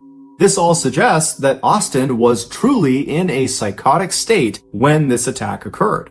A sane person, even under the influence of drugs, will retain a basic survival instinct. They will try to protect themselves. So when there are guns pointed at them, or they're being physically harmed, or there's threats of violence, they'll do things to protect themselves. But Austin didn't. It was like he had no idea about anything else except John's face. Resnick specified that the type of psychotic episode that Austin was suffering from on the night of the attack is something called clinical lycanthropy delusions. Clinical lycanthropy is a very rare occurrence where an individual believes they are no longer human, and almost always what they believe they are is something akin to a werewolf. And in Austin's case, it's not that hard to figure out why you might reach that type of conclusion. He had told his sister that he believed he was half horse, and then on a couple other occasions he had told his other friends that he believed he was half dog. And then of course, on the night of the attack, after he killed Michelle, he pounced literally on John and began eating his face while making those loud animalistic grunting sounds. This is behavior that is certainly on par with what you would expect a werewolf to do in a movie. But this was not a movie, this was real life. After Austin came out of his coma, but before he had been transferred to jail, he agreed to do an interview with the clinical psychologist TV personality Phil McGraw, better known as Dr. Phil. And during their 10-minute Zoom interview, Austin would break down and cry and say he was incredibly sorry to the family of the victims, that he didn't really know why it happened, and that clearly there was something wrong with him and he needed help, and he just hoped they could find it in their hearts to eventually forgive him. But it's unlikely the family of the victims are going to forgive him anytime soon, especially when you consider they came out in an interview and said, "I hope Austin makes a full recovery from his coma, that he has no brain damage, that he is totally A-okay, so he can be fully aware and lucid when they read him his sentence." A sentence they hoped would be the death penalty. As of 2022, a judge has found Austin Harrouff not guilty by reason of insanity.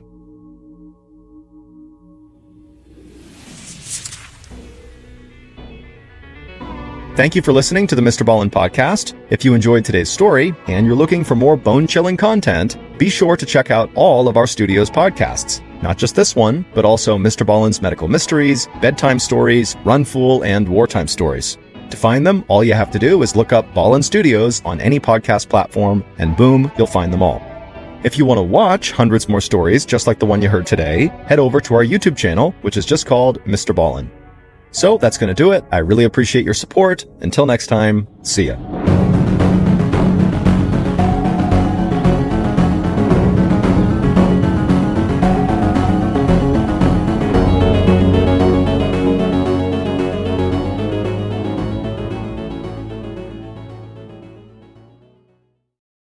In 1988, a waitress who was living in Central Florida had just begun her shift at a local diner when, as she's standing in the middle of the restaurant, her heart just started racing like mad.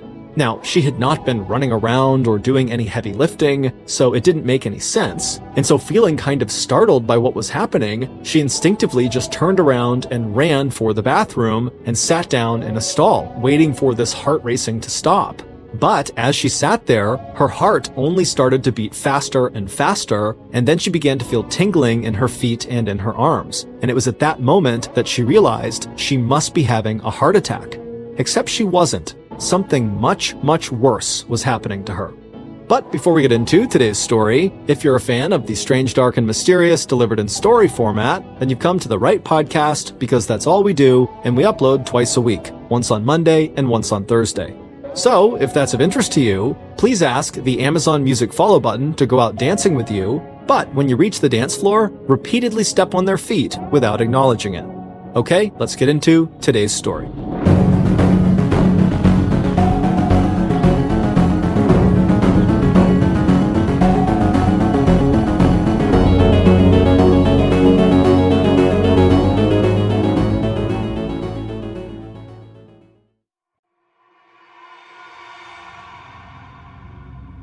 Peggy Carr's life had never been very easy. She was born in 1947 in a very small rural town in central Florida to parents who were deaf and who had almost no money.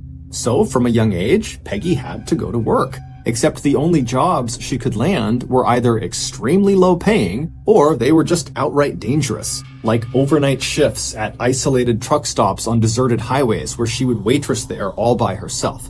But Peggy never complained about her job prospects. Instead, she just took whatever jobs were available because she knew that she and her family needed the money. And whenever she was working in a dangerous environment, she would intentionally put on this very tough exterior to make sure no one attempted to take advantage of her. And despite her small stature, she quickly developed a reputation amongst her coworkers as somebody you did not want to mess with. Peggy didn't take crap from anybody. But while this kind of prickly outer shell protected her from potential predators, it also warded off potential romantic partners that might have been interested in her, but were kind of intimidated when they interacted with her. But eventually, one man would cut through Peggy's defenses, and they would fall in love, and they would get married, and they would have 3 kids together, and everything was great until it wasn't.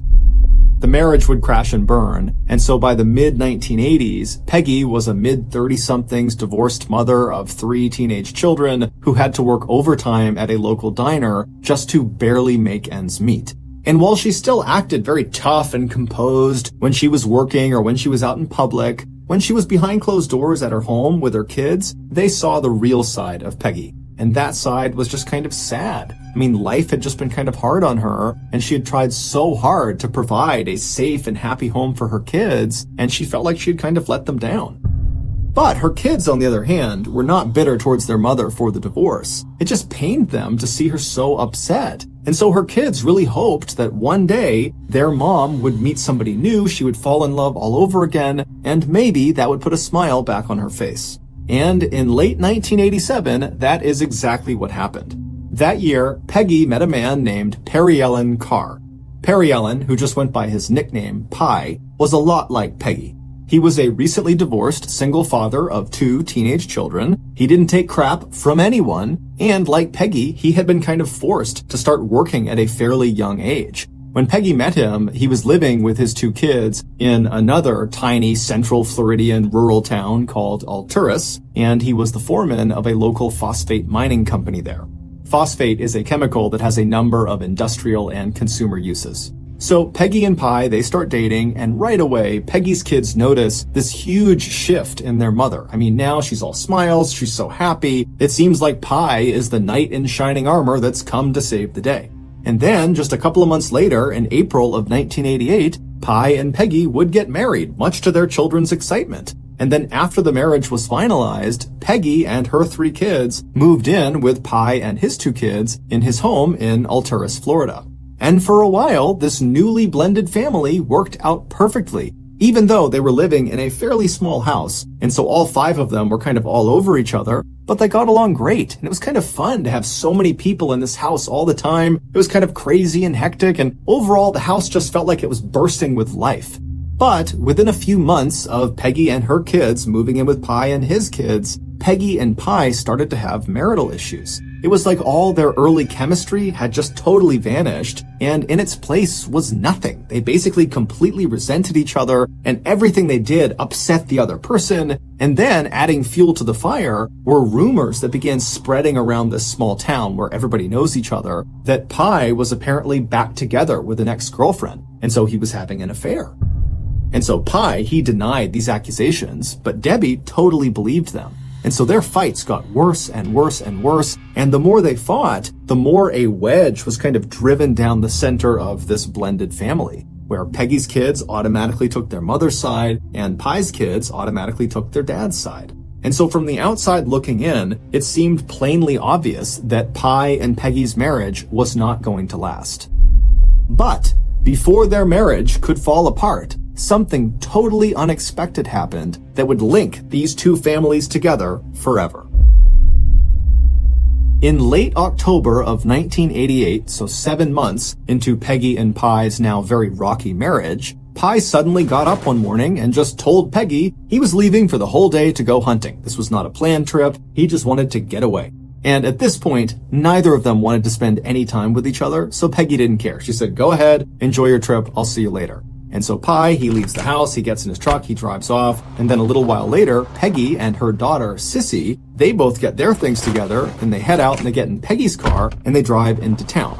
Both Peggy and her daughter worked at the same diner as waitresses, and they both had a shift that morning. And so they arrive at the diner, they both get out, they go inside, they get their things on, and they begin their shift like normal. But not long into the shift, Peggy was about to walk up to one of her tables when she noticed her heart was racing. And she had not been running around the restaurant, she had not done any heavy lifting. There was no reason for her heart to suddenly be beating at a really fast clip. And so initially, Peggy tried to just ignore it, thinking that her heart would slow down and she would go back to normal. But when her racing heart persisted, she walked away from the table she was waiting on and snuck off into the staff bathroom, and she sat in one of the stalls, she shut the door, and she just sat on the toilet waiting for her heart to stop racing.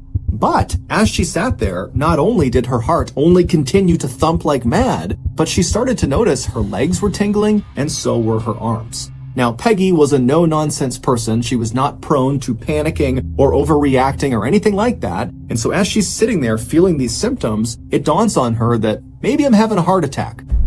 And so she decides, okay, I'm going to deal with this. She stands up, she opens the stall door, she goes to the sink, she washes her hands, she washes her face, she kind of calms herself down, and then she walks out of the bathroom, she goes right into the staff break room, and she tells her daughter, I think I'm having a heart attack, but don't worry, I'm just going to go home, I'm going to lay down. If this gets worse, I will go to the hospital, but for right now, I don't really know what it is, but I want to take it seriously, so I'm going to leave for the day. And so Sissy is looking at her mom, really concerned, but Sissy knows what her mom is like. Her mom is tough as nails. She is the type of person that's going to sleep off a heart attack. And so she says to her mom, okay, go home. I'll be sure to check on you as soon as I get back, and please call me if anything changes. And so Peggy, whose heart was still racing and her arms and her legs were still tingling, she told her daughter, everything's going to be fine. And then she told her manager that she was leaving. And then Peggy slipped out the back door. She got in her car and she drove back home. When she got there, the house was empty, so she just went inside, she made her way to her bedroom, and she lied down in her bed to try to get some rest. That afternoon, Peggy's son, Dwayne, came home from high school, and when he walked inside, he found his mother laying down in her bed. This was very unusual for Dwayne, because his mother never took naps. In fact, he could not recall a time ever that he saw his mom napping, even when she was sick. And so concerned, he went into her bedroom and she was facing away from him. And so he kind of jostled her awake. And when his mom rolled over to face him, her face was pale. She was sweating. She obviously had not been sleeping. She was gritting her teeth and it looked like she was in a lot of pain or some sort of discomfort. And he said, Mom, geez, are you okay? And she would say to him, oh, no, I'm fine. I'm just sleeping something off. I got something going on. I think I have a flu or something. I don't know. I took off from work, so I'm just sleeping it off. And so Dwayne, he knows his mom is tough as nails, and if she says she's going to sleep something off, then she'll be just fine. And so Dwayne said, okay, well, let me know if you need anything. And so Dwayne began to walk away, but his mother would actually flag him back, and she would level with him, and she would tell him that actually something is wrong here. I feel like someone has poured fire down my veins in my arms and in my legs, and it is excruciatingly painful. And so Dwayne is hearing his mother say this, and he knows his mother is not the type of person to complain or exaggerate or anything. She is just straight no nonsense. And so for her to say this is the most excruciating pain she's ever been in, and she's laying in bed unable to move, he knew this was really serious.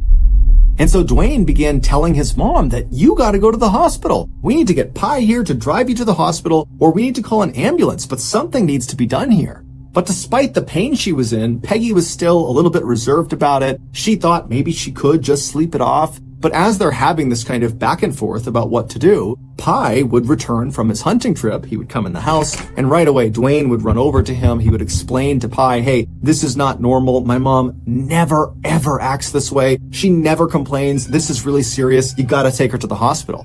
But Pi would actually say, she's fine. I'm sure she just has a fever or maybe the flu. She'll sleep it off. But when he walked into the bedroom and he saw his wife looking so horrible and literally squirming in pain, he relented and said, okay, I'll take her to the hospital. And so Pi would have to literally carry Peggy out of the house, put her in his truck. He drove her to the hospital and then had to carry her into the hospital. And by the time Peggy was under doctor's care at the hospital, she no longer could talk. She was just moaning in agony from this excruciating pain in her limbs, and her heart was still racing, and she was nauseous, and she was vomiting. She was really spiraling quickly. And so after she's been admitted, the doctors turned to Pi and to Dwayne and to Sissy and to the other family members that had assembled, and they asked them, do you have any idea what could have caused this? And they all said, no, she just suddenly started feeling this way. And so the doctors, who were unable to ask Peggy, she was in such blinding pain she couldn't even talk, they just began running her through a wide-ranging series of tests to try to figure out what was going on. But when these results began coming in, either she was negative for the thing they were testing for, or it just came back that everything was normal. And so they're looking at Peggy, seeing her completely falling apart. None of their tests have revealed anything is wrong with her. And so they're at a loss. They don't know what's wrong with her. And so without a better option, they just put Peggy into a hospital room and begin monitoring her. And sure enough, after being in the hospital for 3 days, Peggy's symptoms would come down. While she wasn't back completely to strength, she was able to speak again, she was able to eat and drink water and move around. She was still very uncomfortable, her heart would still race periodically, and she would get fits of pain in all of her extremities. But overall, she felt like she was really improving. And so after 3 days, she was discharged from the hospital. And so Peggy and her family, they drive back to their home, and initially, everything's okay. It seems like she's on the mend. But within 24 hours, Peggy's heart starts to race again, and before long, her arms and legs feel like they are on fire. Now, Peggy and her family, they know that the doctors don't know what this condition is. And so their immediate reaction was huge concern that Peggy, again, was suffering from this horrible thing. But going to the hospital didn't really feel like the obvious first choice. In fact, the obvious first choice, at least for Peggy, was just to sit at the house and wait it out, the same way she had waited it out at the hospital.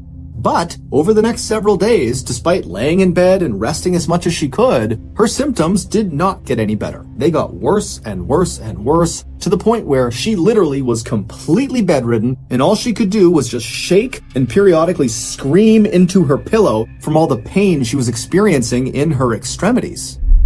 And so finally, on October 30th, which was 10 days from the first day that Peggy felt these strange symptoms when she was at the diner, her family decided, you know what, enough is enough. She obviously is not able to just sleep off whatever this is. And so they called an ambulance, which rushed her to the hospital. And when she got there, the doctors, they remembered her from the week before, so they understood this was a bit of a mystery. But just in case, they ran the exact same battery of tests on her to see if maybe now there was some other indication of what this was. But again, all of the tests came back, and they either came back negative or inconclusive, or just showed that, nothing was wrong with her. The doctors even ran her through some tests for poison, thinking, maybe she accidentally ingested something toxic, and that's what's causing all of this. But those tests as well came back negative. And so totally stumped, the doctors decided the only thing they could do was once again put her in a hospital room and just monitor her. And so that night, Peggy was wheeled into a room, and all night, up and down that hospital wing, people listened to the sound of Peggy screaming at the top of her lungs from the pain she was experiencing. And then the next morning, the whole situation got even worse. Not only for Peggy, who by now was dipping in and out of consciousness, but also for the rest of her family. Because that morning, Peggy's son, Dwayne, and Peggy's stepson, so Pi's son, Travis, they were both admitted to the same hospital for exhibiting these same symptoms as Peggy. Their heart was racing, they were nauseous, they were vomiting, and their arms and legs were starting to tingle. And so the doctors, with nothing else to do, just ran Dwayne and Travis through all the same tests they had put Peggy through, and they all came back negative or they came back normal. However, shortly after Dwayne and Travis had been admitted to the hospital, a neurologist who was looking after Peggy, he noticed something about her condition, and suddenly it was like his medical training from back in college kicked in, and he remembered something very specific that lined up exactly with what he was seeing in Peggy. And he suddenly realized that he knew what was going on. And so he told his colleagues, they ran out and they got this very specialized testing kit that doctors very rarely use. It's only for this one really specific and very rare condition. And they tested Dwayne and Travis and Peggy. And sure enough, the next day the results came back and all three tested positive for this condition that the neurologist had guessed. And even though there was a cure for this condition, for Peggy, it was too late. Her body had been so completely ravaged that even if they administered the cure, it would not work fast enough to save her life. And so that day, the doctors went to Peggy, who despite being on all these painkillers is still squirming and writhing in pain and screaming into her pillow. They would tell her, "You're gonna die. The only thing we can do is try to make you as comfortable as possible and then try to save your boys." Not long after being told this terrible news, Peggy would slip into a coma, and then 4 months later, on March 3rd, 1989, Peggy's family had to make the heart-wrenching decision to pull her off life support. And then at that point, she passed away. As for her two boys, Dwayne would remain hospitalized for 2 months and would make a full recovery. As for Travis, he would remain hospitalized for 6 months, and while he would recover, he would never walk normally again. Even though the actual medical condition that killed Peggy and nearly killed Dwayne and Travis was completely known at this point, everybody knew what it was. What nobody could figure out was why this happened. Why in the world did this happen to these people? It made no sense. However, shortly after Peggy's death, that mystery would actually begin to unravel in the most bizarre and totally roundabout way.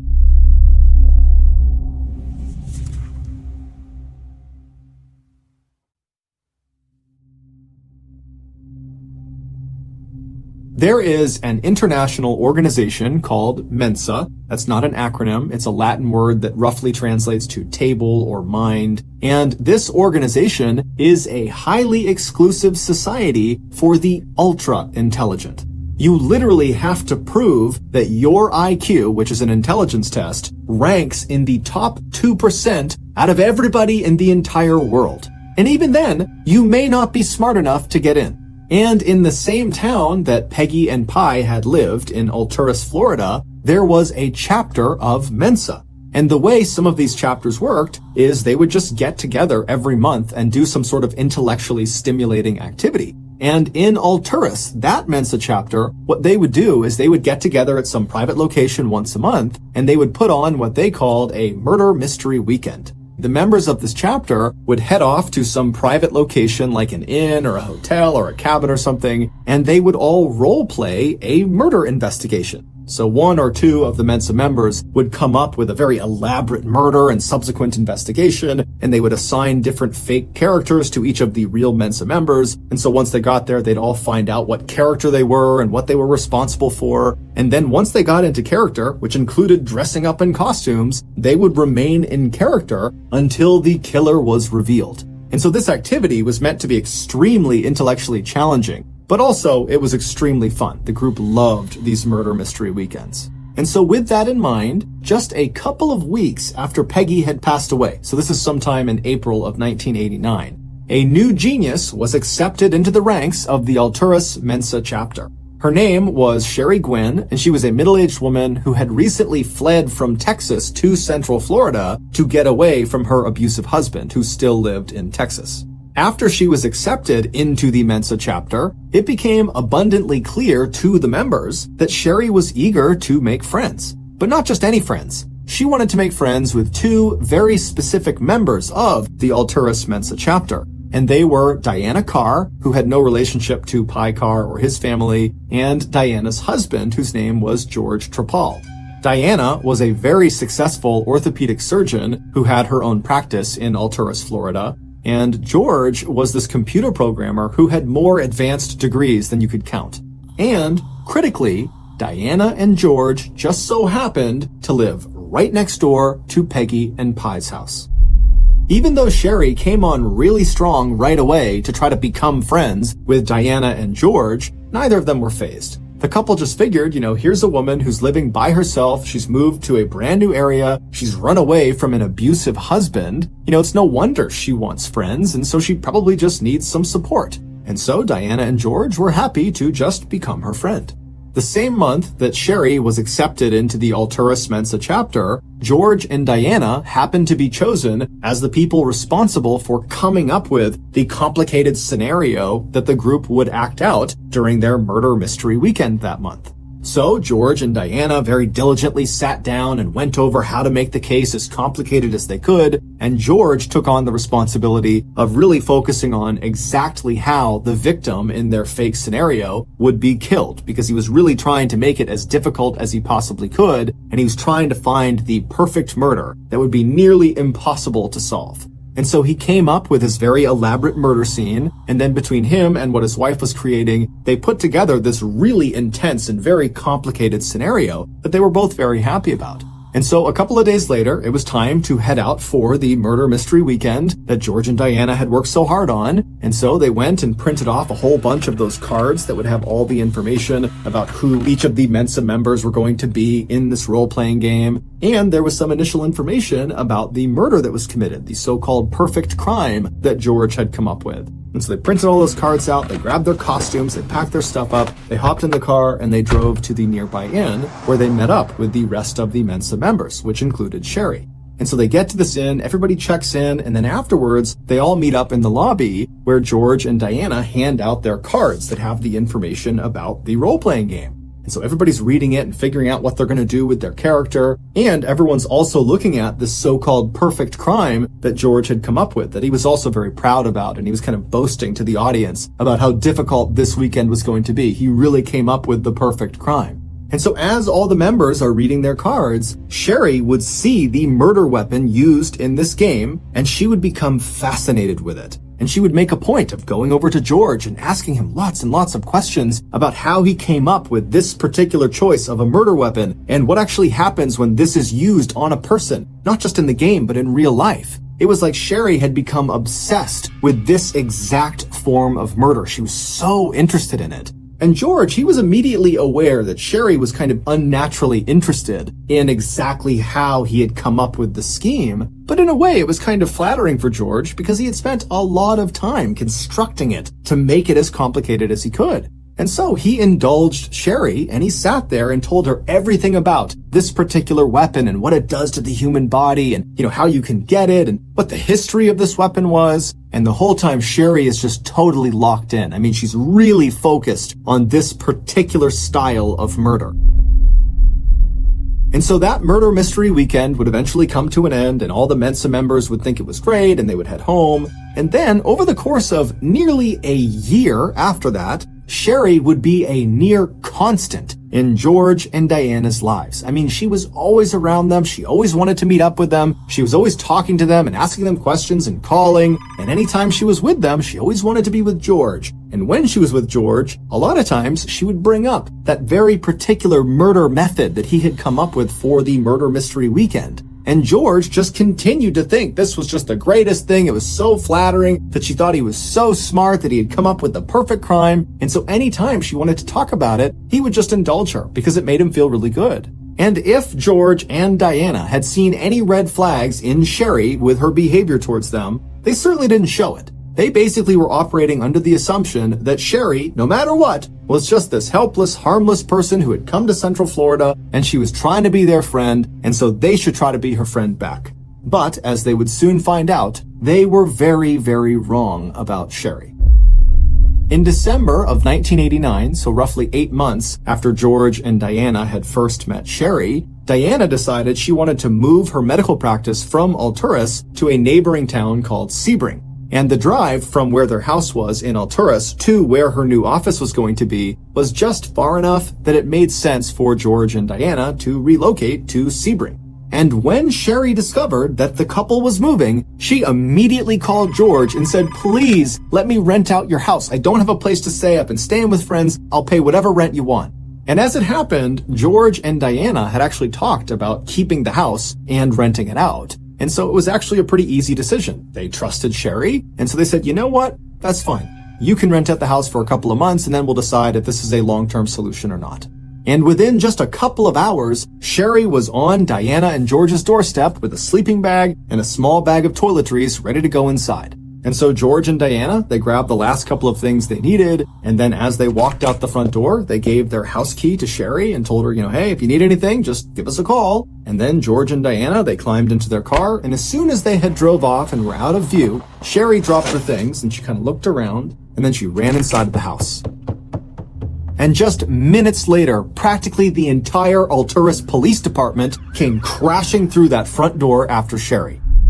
And within an hour, the police department would find something that would not only reveal the true identity of Sherry and her true intentions, but it would also reveal the truth about what happened to Peggy and her family. A couple of days before Peggy first started feeling bad, when her heart started racing and her arms and legs began tingling at the diner, a couple of days before that, someone had placed 8 Coca-Cola bottles, so full sodas, glass bottles, inside of Peggy and Pi's kitchen. And they set these 8 drinks kind of tucked away inside of a storage nook. A couple of days later, the family discovered these sodas, but they didn't think anything of it. They figured somebody else in the family had bought them and left them in the kitchen, and so they were fair game. And so before long, Peggy and the rest of her family were drinking these Cokes. But Peggy, who was notorious for loving Coca-Cola, drank way more than anybody else. Well, it would turn out all 8 of those Coca-Colas had been tampered with. They all contained a significant dose of the heavy metal called thallium. Thallium is odorless, it's colorless, it's tasteless, and even though there are very small trace amounts that naturally occur inside of our bodies, if there's even a little bit more than that inside of our bloodstream, it becomes lethal. And so when Peggy was admitted to the hospital the second time, around the same time that Dwayne and Travis were also admitted, that neurologist who was looking at Peggy, what he noticed about her condition was that her hair was starting to fall out. And that's when it clicked for him. He had this flashback to his medical training where he was taught about thallium poisoning. And one of the symptoms was hair loss. The other symptom was extreme pain in the extremities. And so the neurologist and his colleagues went and got a thallium test kit, and they tested Dwayne and Travis and Peggy, and they all came back positive for thallium poisoning, but the level of thallium inside of them was astronomical. The boys are lucky to have survived. They had 20,000 times the amount that naturally occurs inside of the human body. As for Peggy, she had an astounding 50,000 times the amount that naturally occurs. Way more than was lethal. And so that was why the doctors told her, there's nothing we can do. Your body is basically already dead. You're just technically still alive right now. And so the rest of the family, besides Dwayne and Travis, would also test for thallium, and they would all, with the exception of one child, have elevated levels of thallium. However, compared to Dwayne, Travis, and Peggy, of course, their conditions were negligible and they would all make full recoveries. And so the doctors realized fairly early on that this family has been poisoned, and so they contacted the police, who launched an investigation. And right away, their primary suspect was Pi. He and Peggy had been fighting extensively before she fell ill. He also had that kind of abrupt hunting trip that lined up with the day Peggy started feeling sick, and so they're thinking, okay, well, did that have something to do with how he planted the thallium? And then also there was the fact that Pi worked at the phosphate mining company and so had access to fairly rare chemicals. However, upon closer inspection, Pi did not have access to thallium specifically.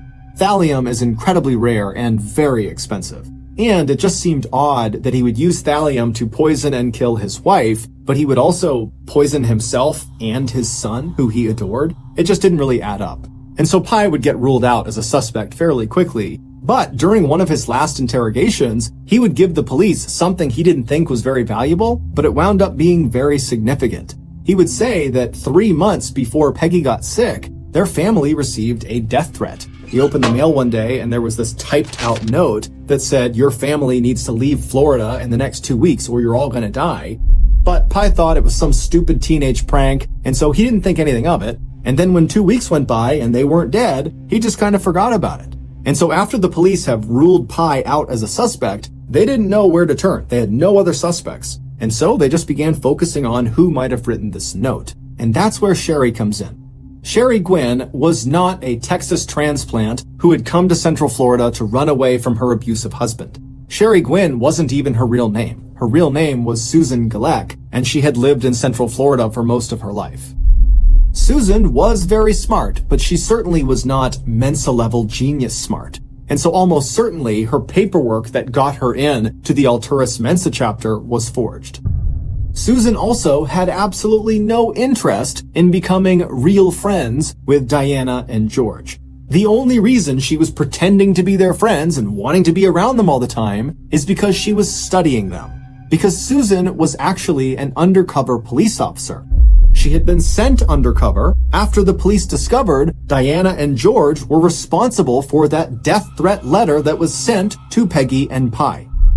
It would turn out Diana and George hated Peggy, Pi, and their kids. They hated them. They thought they were obnoxious. They were too noisy. They were annoying. And so Diana, who for context was the type of person who would stop people mid-sentence and correct them if they ever referred to her as anything other than Dr. Carr, she had gotten into at least 1 or 2 serious yelling fights with Peggy and with Pi and their kids when she had gone over to tell them to turn their music down and be quiet and do this and do that. And Peggy and Pi, they're not putting up with that. They just told her to get out of here.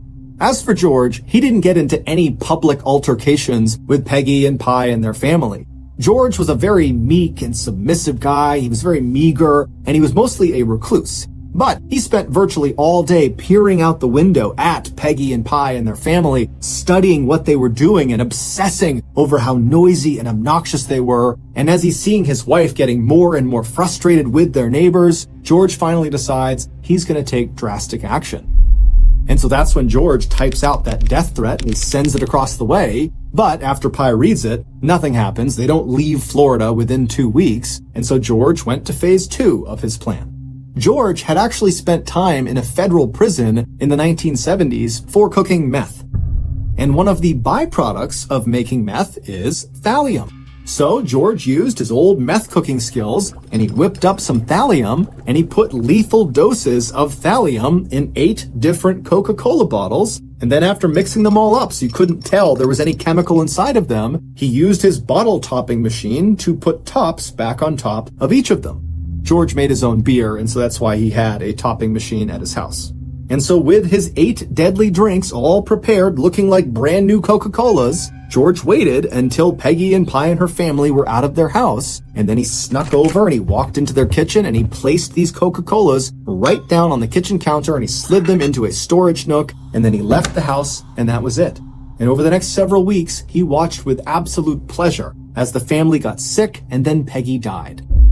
While George never actually admitted that he had poisoned his neighbors, he did do some things that really tipped off Susan that he had to be the guy. Like, for example, that Mensa mystery murder weekend, the murder method that George had come up with was poisoning. And remember, at that point, Susan has been sent undercover to find out if George and Diana are responsible for poisoning their neighbors. And now George is sitting up there talking about the perfect crime he's come up with, and it's poisoning. And so that was why she had followed up with him really specifically on, wow, what else do you know about poisoning? And how'd you learn about poisoning? And what kind of poisons do you know about? And over the following months, even though Susan never got George to actually admit to her when she was undercover recording him that he was the poisoner, she did completely earn his trust. And she did this by always making sure she was very submissive around him and always made sure to stroke his ego and remind him how smart he was. I mean, George was used to being in a relationship with Diana, who was extremely overbearing and kind of kept him under her thumb. And so Susan kind of allowed George to feel like he was in control for once, and he loved it. And so he completely trusted Susan to the point where when he and Diana were going to move out of Alturas, they were willing to rent their house to Susan. And this is important because the house had not actually been emptied. A lot of their things were still in the house, including George's things. And so he just assumed Susan would never go through his things. But as soon as Susan was in that house and she watched George and Diana drive off, she immediately called in backup. The police swarmed the house, they searched it top to bottom, and in the garage they found George's chemistry equipment, and nestled underneath it was a bottle that contained thallium. George would be found guilty of first-degree murder as well as attempted murder on the rest of Peggy's family, and he would be sentenced to death. As of this episode, he is still alive and he is still on death row. As for his wife, Diana, who many people believe must have had something to do with the poisoning, or must have at least known it was happening, was never actually charged with anything, and so she would eventually divorce George and move on with her life and remarry.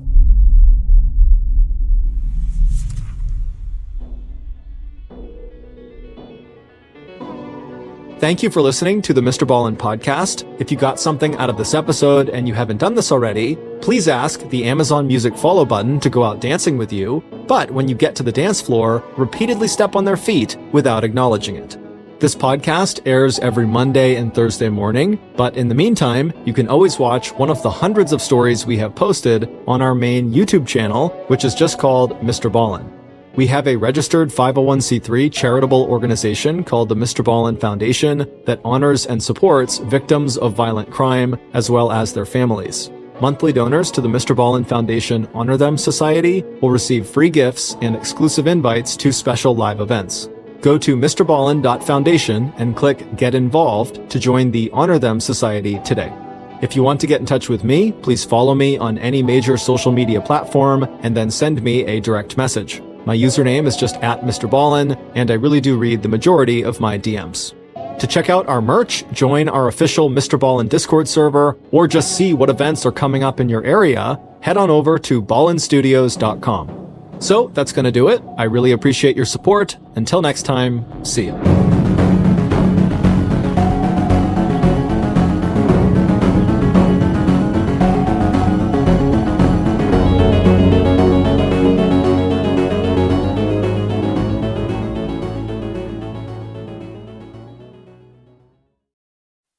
Some of the world's worst killers are not actually human, and today's podcast features 2 stories that demonstrate that.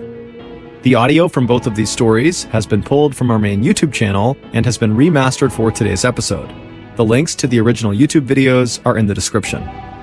The first story you'll hear is called A Few Drops, and it's about a seemingly meaningless event that turns into a nightmare for one world-renowned chemist.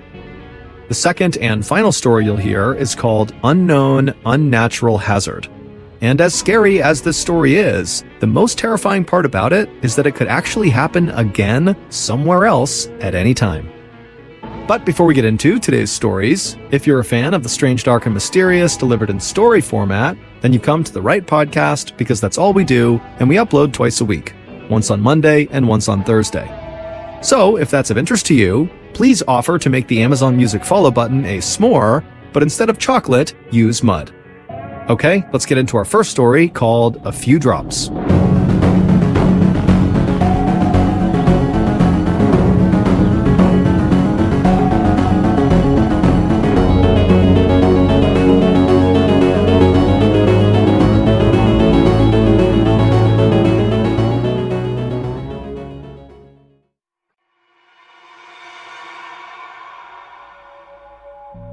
In January of 1997, a very accomplished and Ivy League-trained American chemist named Karen Wetterhahn started experiencing tingling in her lower extremities.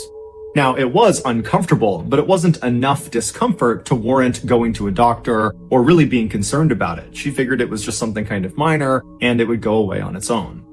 But shortly after this tingling began, Karen started noticing she was having balance issues. She would be walking down the hallway at the university where she worked when inexplicably she would just lose her balance and start stumbling and would either fall to the ground or would have to lean up against the wall to steady herself. She tried to convince herself that she was just being clumsy or that she was just really tired and that's what was causing it. But shortly after these balance issues presented themselves, Karen was hit with a host of other health issues. Her speech became awkwardly slow and slurred. She began hearing this white noise ringing in her ear that just wouldn't go away. And her field of vision drastically narrowed to the point where it was like she was looking through 2 toilet paper rolls. Karen's husband brought her to the hospital where she underwent this very lengthy and involved examination, which involved spinal taps and brain scans to try to figure out what was going on because at first, none of the doctors had any idea. After the testing was complete and Karen was sleeping in a hospital bed and her husband was sitting by her side, a doctor walked into the room with a clipboard, and he had this odd look on his face, like the news he was about to deliver he didn't really even understand. And so he consulted his clipboard one more time, looking at some paperwork, and then he looked up and he looked at Karen, and then he turned to Karen's husband, and he just says to him, "Sir, does your wife have any enemies?" It would turn out Karen was suffering from a severe case of mercury toxicity. Mercury is a naturally occurring metallic element that is poisonous to humans in all its forms. And Karen had so much mercury in her body, in fact she had 80 times the toxic threshold, that doctors believed this had to have been an intentional poisoning, that someone must have attacked Karen trying to kill her with mercury. But Karen's husband said, I don't think my wife has any enemies. And then when Karen ultimately woke up, she reiterated that sentiment, that she did not have any enemies. The doctors, who knew Karen was a chemist, they asked her, have you had any recent exposure to mercury? And through slurred and difficult to understand speech, Karen would say that she had. In fact, over the last 6 months leading up to this hospital visit, Karen had had lots of exposure to mercury, because she was actually in charge of this huge $7 million research project that was looking to investigate the effects certain metals had on human health. And one of the metals she was studying was mercury. But Karen assured the doctor that anytime she handled any of these metals, she was always very, very cautious, especially when she handled mercury, because she understood how hazardous it was. She said she always wore the proper protective equipment to make sure none of the substances made contact with her skin. And she worked under this big chemical hood, which is like a big vacuum, to ensure she didn't accidentally inhale any of the toxic fumes that came off of these metals. The doctor was totally stumped and went silent for a second, and then Karen at some point broke the silence by saying, well, there was one time I did have a spill with mercury, but it was totally meaningless, and I haven't thought about it until just now, only because we're trying to figure out what happened. She would go on to tell the doctor about an incident that occurred 5 months earlier. She had been working at her lab at the university where she was employed when she accidentally spilled 1 or 2 tiny droplets of mercury onto the top of her left hand near her thumb. Now, she was wearing all of the prescribed protective equipment, including latex gloves on her hand, and so when she saw these droplets on her hand, she wasn't concerned for her health, she just followed procedure. She stopped what she was doing, she wiped the droplets off, and then she left her workstation, she threw away the contaminated gloves, she thoroughly washed her hands, and then put new gloves on, and then just went back to work and didn't think much of it. The type of mercury that Karen had spilled on her hand was called dimethylmercury. This is not the same thing as the shiny silver liquid we see in old thermometers. That is a hazardous substance, but it's nothing compared to dimethylmercury. Dimethylmercury is a clear liquid that is considered to be one of the most toxic substances on the planet. After hearing this story from Karen, the doctor agreed that overall this did seem like a kind of meaningless event because she had followed all the proper procedures and those droplets had landed on her gloves, not on her skin. But since they had no other leads to operate on, he thought it would still be a good idea to test to see if dimethylmercury could penetrate through latex. And sure enough, after they ran some studies, they found it could. In fact, the latex gloves that all these scientists were told to wear when handling this particular substance, they did nothing. The dimethylmercury would penetrate through the latex in seconds. But even though they had just solved the mystery of how Karen got mercury toxicity in the first place, what no one could understand was why Karen was still suffering from the effects of mercury toxicity if her only exposure to it was 5 months earlier, just that one time. Typically, people who have mercury toxicity, they will get better as soon as the source of their toxicity is removed. Meaning, when the mercury goes away, they get better. And it's because the mercury kind of pools in their bloodstream and their body will naturally excrete it and they'll get better.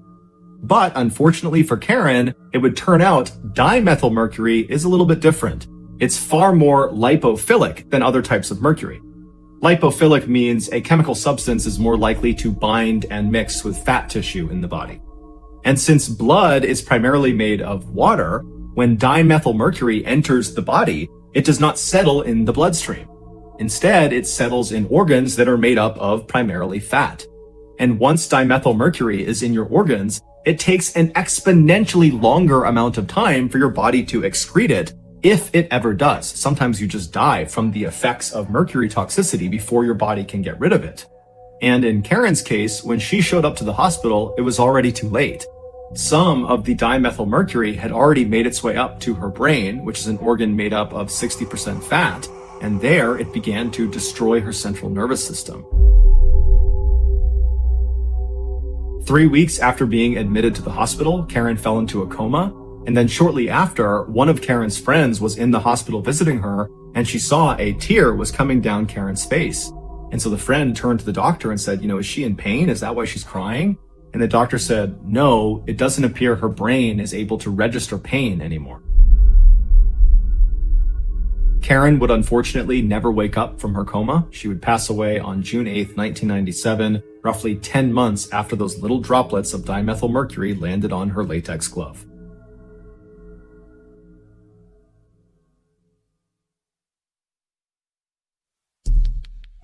The next and final story of today's episode is called Unknown Unnatural Hazard.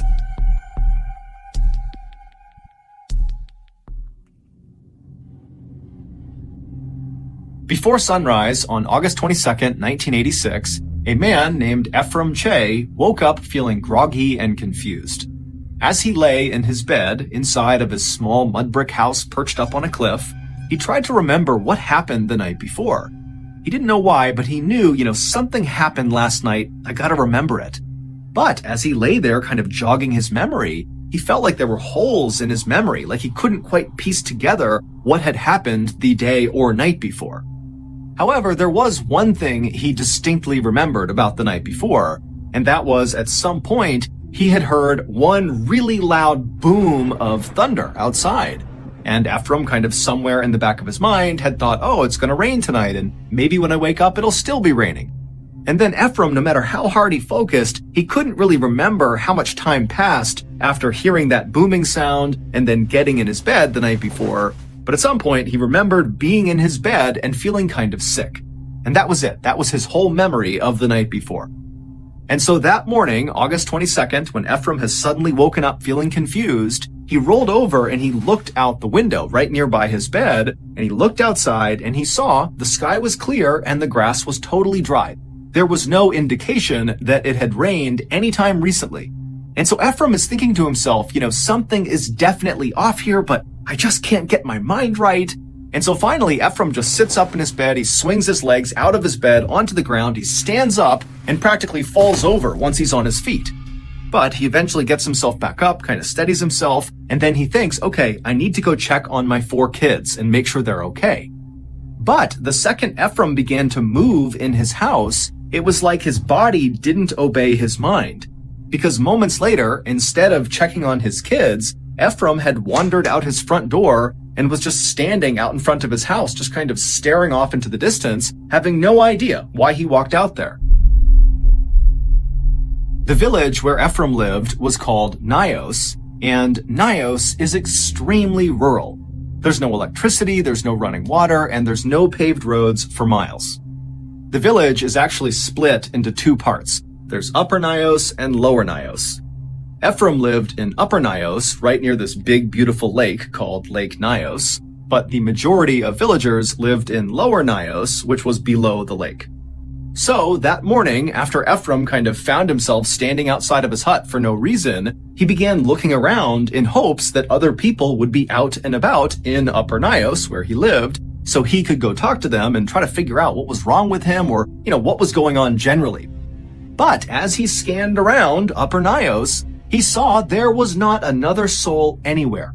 He was it. He was the only person walking around. So, without giving it much thought, Ephraim decided he would just start walking down towards Lower Nios to try to talk to someone down there. And so he left his hut and he began walking down the hill that would take him to Lower Nios. After Ephraim got about halfway down this hill, right when he was near Lake Nios, he stopped because suddenly he became totally aware of the fact that the world was totally silent. Normally, the baboons in the nearby forest would be barking and insects would be humming and birds would be chirping, but now it was just completely, totally silent. Even the mosquitoes that were a totally annoying constant in Ephraim's life were gone. It was like the entire world had just shut down. And as Ephraim is looking around, wondering what is going on here, he hears off to his right, over near the lake, a woman shrieking at the top of her lungs. And so Ephraim whipped his head in the direction the screams were coming from, and he saw there was this woman about 100 feet away. She was a local, and she was looking right at Ephraim, and she was barely dressed, and she was ripping the rest of her clothes off, and she was just screaming. And so, acting on instinct, Ephraim immediately turned and just started running towards this woman. And as he's bounding towards her, getting closer and closer, he's starting to notice there's these strange shapes on the ground kind of near this woman. But as he was staring at them, he just couldn't quite place what they were.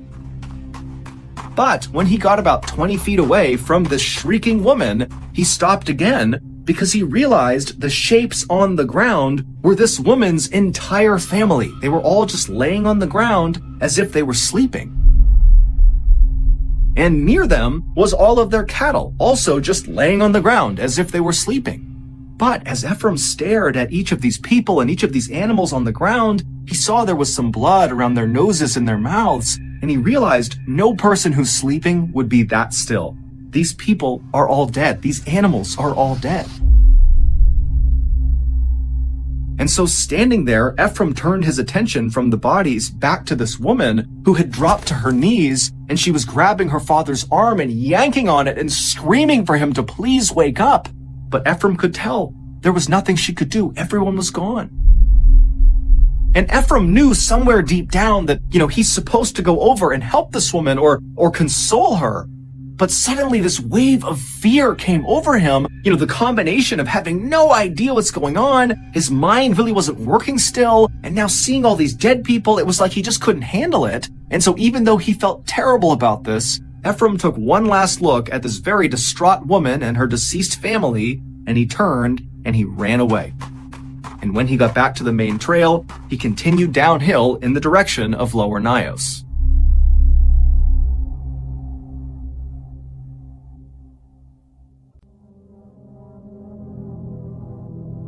The villagers in Lower Nios lived in these tiny huts with tin roofs that were closely grouped together, and usually, even early in the morning, Lower Nios was a very happy and lively place with kids running around and animals walking in the road and music playing. But as Ephraim came down the hill and was within earshot of Lower Nios, it was deadly silent. And so with panic starting to rise inside of Ephraim, he began to run at full speed, hoping that when he turned the corner and looked down the main road of Lower Nios, he would see the people he was hoping he would see. But when he turned the corner and looked down Main Street, all he saw were dead animals everywhere. They completely covered the streets, the sidewalk, everything.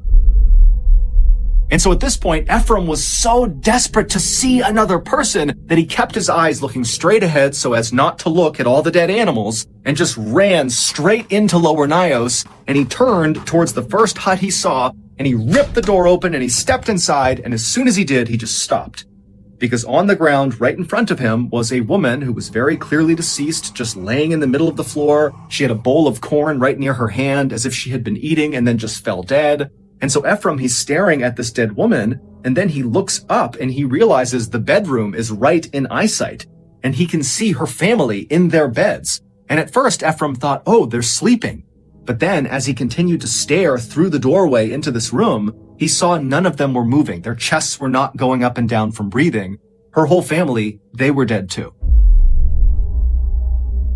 At this, Ephraim kind of stumbled backwards out of the hut, and then he turned around to face the road he had just been on with all the animals. And when he saw the road again, it was like a piece of his brain started working properly again, because he realized those weren't animal bodies. All those bodies he saw when he came in, those were people. Yes, there were some animals, but most of them were people. He could see people slumped on top of each other, kind of piled up in doorways. He saw one person who was on his motorcycle in the middle of the road, just slumped over his handlebars. And many of the bodies were either naked or partially clothed, with piles of clothing next to them, as if they had been trying to rip their clothes off as fast as they could, like the woman up at the lake had been doing. And as Ephraim looked around in horror, he also realized that there were no markings or cuts or wounds on any of these people. It was like they were just going about their lives when suddenly they died. And so without anything else to do, Ephraim just continued to walk in the direction he had come into the village, hoping that if he kept on going, he might run into someone who was alive. And so he begins walking down the road, he's stepping over bodies, he has no idea what to make of this, and then way down the road, up ahead, he sees there are two people coming towards him. There's a man and what looks like his son, and they're jogging down the road, stumbling over bodies, running towards Ephraim. And so Ephraim stops, expecting these people are going to stop and talk to him. But as these two people got closer, Ephraim saw both of them, the father and the son, their eyes were wide and they were looking straight ahead with kind of a distant 1,000-yard stare. And they didn't stop for a second for Ephraim. It was like they didn't even see him. They just kept on running down the road, past all the bodies. Ephraim didn't try to stop them. He just watched as they passed. And then at some point they veered off the road and ran into the forest and disappeared. And it was at this moment that another part of Ephraim's brain seemed to kind of fit into place. Because as he watched this father and son disappear, he suddenly had this memory come flooding back into his mind. And it was a memory of when he was a kid and his grandfather told him a story. And the story was about Nyos villagers a long, long time ago who decided they wanted to cross Lake Nyos from one side to the other. And so their leader magically parted the waters of Lake Nyos, creating a walkway on the lake bed from one side to the other, and the villagers began to walk. And then, about halfway across, a mosquito landed on the leader's shoulder, and when he went to slap the mosquito, he lost control of the waters and they came crashing down and drowned all of them. Ephraim's grandfather told Ephraim that the ghosts of these drowned villagers now resided between these two big rocks located near Lower Nyos. And so growing up, Ephraim, along with many other people in this village, believed that because of these ghosts, Lower Nyos must be haunted. And in fact, that was actually why Ephraim built his house in Upper Nyos, to avoid these ghosts. And so now, as this memory of hearing this story from his grandfather has come flooding back to Ephraim, he thinks to himself, of course, all of this is the work of those ghosts. And so fearing he would be attacked next, Ephraim turned and just continued running down the road, dodging bodies as he went. And as he ran along, periodically he would stop at various tin huts, and he would fling the door open in hopes he would find some survivors. But each time he went inside, everybody in there would be dead, lying in their beds or sitting in chairs or lying on the ground. But after running for quite a while, Ephraim turned to go into yet another hut, and right as he reached for the door opened on its own. And standing in front of him was the owner of this hut. His name was Joseph Naquain, and he was in much worse shape than Ephraim. The night before, Joseph had been inside of his hut, when suddenly outside he heard that very loud booming sound that sounded like thunder to Ephraim. And then after hearing the sound, Joseph heard his daughter in her bed making this terrible snoring sound. And so instinctively, Joseph turned to walk over to his daughter to make sure she was okay, but he only got a few steps before he collapsed to the ground. He had woken up that morning with cuts all over his arms from where he fell, and he was also totally exhausted and very confused like Ephraim, and so he managed to drag himself over to his daughter's bed, and he pulled himself up onto her bed, and when he got up there, he realized his daughter was deceased. And so now Joseph has opened the door and he's looking out, and there's all these dead people everywhere, and Ephraim is looking back at him, and Joseph just can't process anything. He's just standing there in a total daze, and Ephraim, he wanted to say something, but no words could come out. And so he too just stood there looking at Joseph. And the two men just stood there right on the threshold of this hut, staring at each other, saying nothing for several minutes, until finally they both just extended their hands and shook silently, and then Ephraim turned around and ran back into the road. And so Joseph at first followed Ephraim kind of out of instinct, but very quickly he veered off from Ephraim, and Joseph went into his neighbor's hut to see if they were okay. But when he opened the door and went inside, he saw all of his neighbors were deceased. But Joseph, he barely reacted to this. It was like he was so numb to what was going on, he just couldn't process it. But after seeing all of his neighbors dead, Somewhere deep down inside of his consciousness, Joseph knew he had to go find help. That was his mission. And so he left his neighbor's hut, he ran back to his own hut, he climbed onto his motorcycle, and he started to drive. It took Joseph a long time to drive to the next closest village, but when he got there were people, and they were all alive. And so Joseph tried to tell them what had happened in his village, but Joseph just had such a hard time putting his thoughts together that his sentences just didn't make sense. He was kind of incoherent. And then when he did make sense, the things he was talking about, an entire village just suddenly dying, sounded crazy. And so nobody at this other village took Joseph seriously. And so that day, nobody from this other village went to Nios to see what was going on. But the next day, people from this other village did go to Nios. And when they got there, it was exactly as Joseph had said. The whole village was dead. And as authorities would soon find out, it was not just Nios that was affected by this tragic event. Several villages not far from Nios had also suffered mass casualty events on the morning of August 22nd, 1986. And soon, news of these strange mass death events in West Africa were making the news all over the world. And so on August 25th, 3 days after this terrible event, an American scientist named Joseph Devine turned on his TV and saw the news coming out of West Africa. The newscasters were totally baffled about how this could have happened, and no one can figure out what killed these people. And Devine is just staring at his TV in shock. And then he turns, runs to his phone, and he calls his contact at the US government and told them, "You gotta send me to Nios." And because his contact knew Devine's background, he immediately said, "Yes, I'll get you on a flight as soon as we can."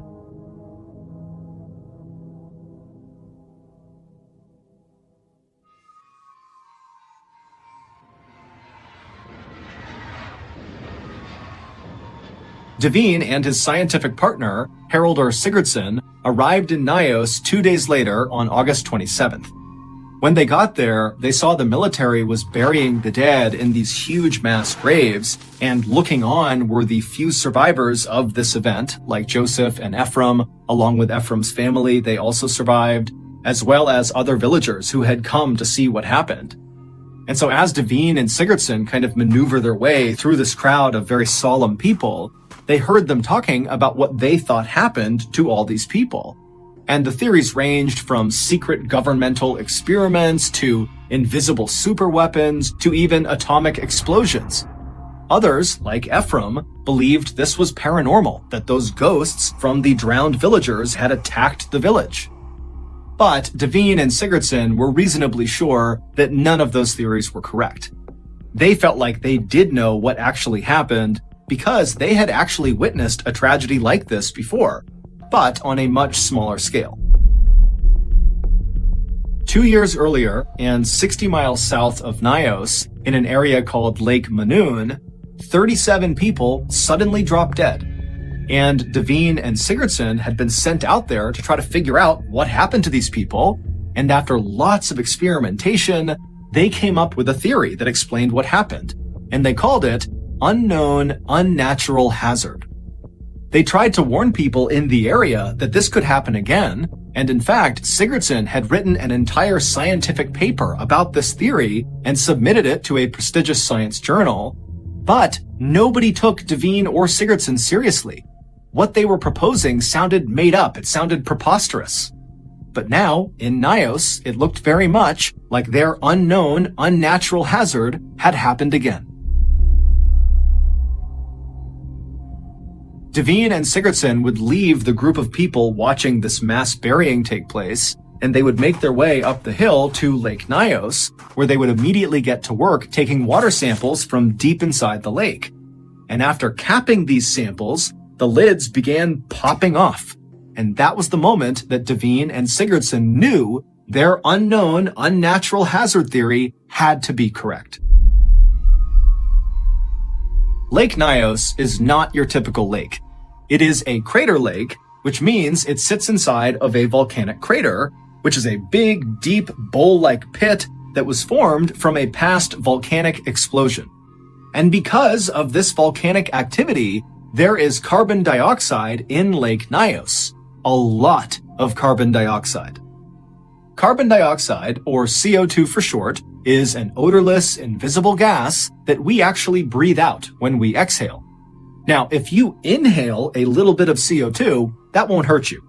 If you inhale a little bit more, like a medium amount of CO2, you could feel dizzy and nauseous, your skin will start to feel like it's on fire, you'll have rapid breathing, it'll be horrible, but you'll most likely survive if you stop breathing CO2. And if you breathe in a ton of CO2, you're dead. The CO2 in Lake Nyos had been trapped at the bottom of the lake for as long as anyone knew. But on the night of August 21st, 1986, something happened that caused that trapped gas to be released. Now remember, on that night, August 21st, Ephraim recalled hearing what he thought was thunder outside, and also Joseph would recall hearing a loud booming sound that night. Now, we don't know exactly what that sound was, but it's safe to say that that noise, whatever it was connected to releasing the gas. Maybe it was the sound of a rock slide, and big rocks plummeted into the lake and hit the lake bottom and freed the gas that way. Or maybe it was just an actual volcanic eruption inside of the lake. Whatever it was, when the CO2 was freed, it bubbled to the top like it bubbled and popped off the lids of their sample tubes, and when it reached the top of the water, it kind of formed a cloud above the lake. Now, we can't see the cloud, but you can imagine a big cloud, and then this toxic CO2 cloud kind of rolled its way down the hill towards Lower Nyos and other villages in the area. And when this big toxic cloud began coming in contact with people, with animals, and insects, virtually all of them died. As for the few who survived, like Ephraim and his family and Joseph, they were left feeling horribly confused, disoriented, nauseous, totally dizzy from CO2 poisoning. But when they finally were able to get away from Nyos and breathe fresh air, the effects of CO2 poisoning wore off and they were okay. This deadly CO2 phenomenon was exactly what happened on a much smaller scale 2 years earlier at Lake Manoon. It was the unknown, unnatural hazard that Devine and Sigurdsson had tried to warn people about. The official death toll of the Lake Nyos disaster was more than 1,700 people and more than 3,500 livestock, although exact numbers will likely never be known. Today, people have moved back into Upper and Lower Nyos, including Ephraim, despite the fact that authorities have said that lake is still very dangerous and another unknown unnatural hazard, aka a CO2 disaster, could absolutely happen again.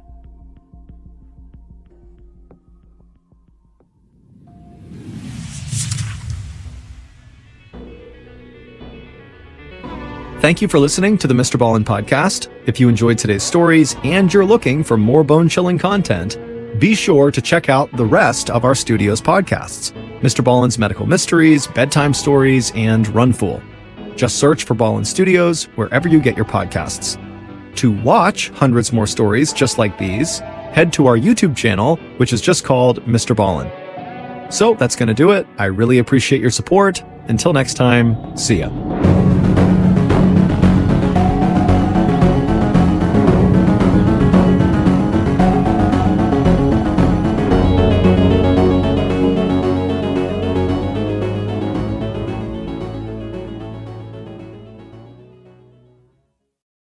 Today's podcast will feature 2 medical horror stories. The audio from both of these stories has been pulled from our main YouTube channel and has been remastered for today's episode. The links to the original YouTube videos are in the description. The first story you'll hear is called Injection Site, about a man whose life spirals into a nightmare after a sharp pain in his shoulder marks the beginning of something far worse. And the second and final story you'll hear is called Clocked Out, and it's about a man who gets sick at work, which leads doctors to discover that his medical condition is so rare it's only ever been documented 3 times in the previous century. But before we get into today's story, if you're a fan of the strange, dark, and mysterious delivered in story format, then you've come to the right show because that's all we do. So if that's of interest to you, please ask the like button to walk your pet for you while you're on vacation.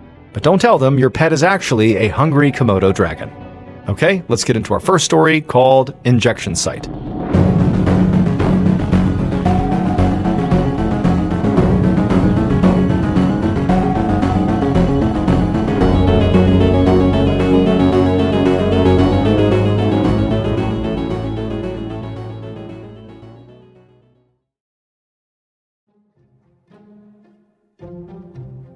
On the afternoon of January 22nd, 2024, an elderly woman named Janet Lee sat in front of her computer in an office on the second floor of her home in Newcastle, England.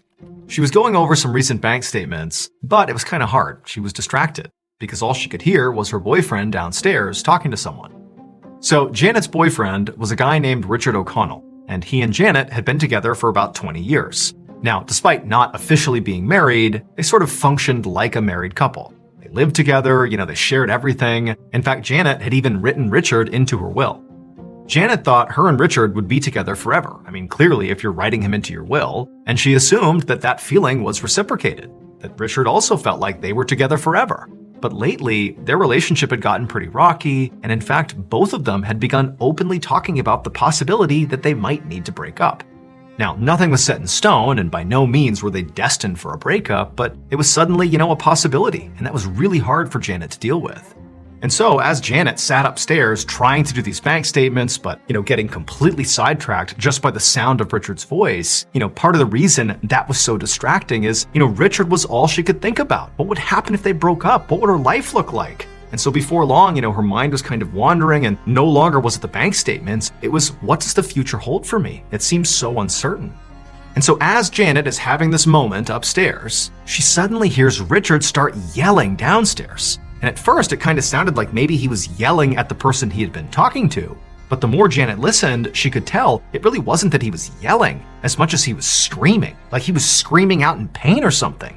And so Janet got out of her chair and ran downstairs to see what was going on. And when she did, she looked towards the front door and she saw there was this man who she didn't recognize, but he looked weirdly familiar to her. He was wearing a white lab coat, his back was to her, and he was walking out the front door. And before she could even begin to process who this guy was and what he was doing here, she heard the sound of Richard again kind of calling out in pain, less loudly this time, but definitely in real pain. Then she turned, and sure enough, there was Richard in the living room, clutching his shoulder and grimacing like something was really hurting him. And so Janet, she walked over to him and she's like, "What's going on? What's wrong with you? And who was that guy? And tell me, what's happening here?" And so Richard, through gritted teeth, would tell her that he had just gotten a COVID vaccine shot, and it really hurt. And that guy who had just given it to him was a guy from NHS, the National Health Service, and he just came by to administer the shot. And so Janet heard what he said, but it wasn't really computing. Why aren't you getting the shot done at the doctor's office? Why are you having somebody come here to administer it? That's unusual. But, as she was thinking about this, she could clearly see that what was really important right now was that Richard was in agonizing pain. He was holding his arm and kind of rocking back and forth, moaning. Clearly, he was having some sort of reaction to the shot. And so she forgot about the weirdness around why he got the shot and how he got the shot, and said to him, "Hey, do you want to go to the hospital? I can drive you." And at this, Richard kind of sat up straight and took a deep breath, clearly trying to calm himself down. And even though obviously his shoulder still hurt from the shot, he said to Janet that, the guy from the NHS told me this was normal. There's pain associated with this particular shot, and it would just go away on its own. And so I'm just gonna wait and let this thing fade. At this point, Janet was still worried about Richard, but, he seemed pretty confident that this was not a big deal, and so she decided she would simply follow his lead. And she said, "Okay, if that's what you want to do." And then she turned and she went upstairs and continued trying to do her bank statements. But 2 days later, Janet did end up driving Richard to the hospital. Because over those 48 hours since Richard got that COVID shot, the spot on his arm, the injection site, had turned red and began to blister and bleed, and then eventually it turned black. And so at that point, they went to the ER. Hospital doctors would diagnose Richard with something called necrotizing fasciitis, which is a bacterial infection more commonly known as flesh-eating disease. Basically, the skin and muscle of Richard's arm was dying and rotting, but from the inside out. The doctors told Richard he would have to have emergency surgery to remove the rotting flesh to stop the spread of this infection. But before they could even do that, they needed to figure out how this infection had even begun. And so at this point, Richard began telling the doctors all about how, 2 days earlier he'd gotten his COVID shot, and pretty much right away it had been so painful, and then it blistered and bled and turned black. And then also, over the course of this discussion that Janet is listening to as well, Richard began describing the NHS guy who had actually come to his house. Now remember, Janet had only seen this guy for a brief second when she had run downstairs. She had seen him walking out the front door, she just saw the white lab coat, but something about him seemed weirdly familiar, but she kind of put that thought out of her mind. But now, as she's listening to Richard describe this NHS guy with a little more detail this time, suddenly something clicked. She realized she knew why this guy seemed so familiar, and this realization filled her with horror. It would turn out that NHS nurse was not really an NHS nurse. Instead, they were a man that both Janet and Richard knew very well. However, they were extremely well disguised, and so Janet and Richard did not recognize them. This man's name was Thomas Kwan, and Thomas, after coming inside their home, did not inject Richard with COVID-19 vaccine. Instead, he injected Richard with a deadly pesticide called iodomethane. That pesticide immediately caused that excruciating pain that Richard was feeling that caused him to scream out, and ultimately killed and began to rot away the flesh in his arm. It would turn out Thomas Kwan was Janet's son, and he was furious at her for putting Richard in her will and allowing Richard to get her house when she died. And so he decided he would basically inject poison into Richard, killing Richard to secure the house for himself. But Richard would survive the ordeal. He would have to undergo several pretty intense surgeries, but he ended up being okay. As for Thomas, he was arrested and convicted of attempted murder and sentenced to 31 years in prison.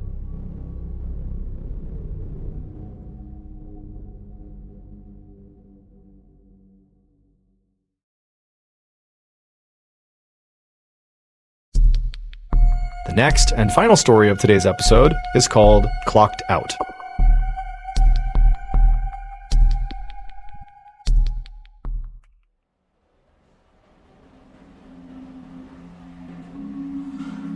On the afternoon of July 29, 2016, a 23-year-old college student named Felix stood in the break room of the industrial manufacturing company where he worked in northwestern Germany.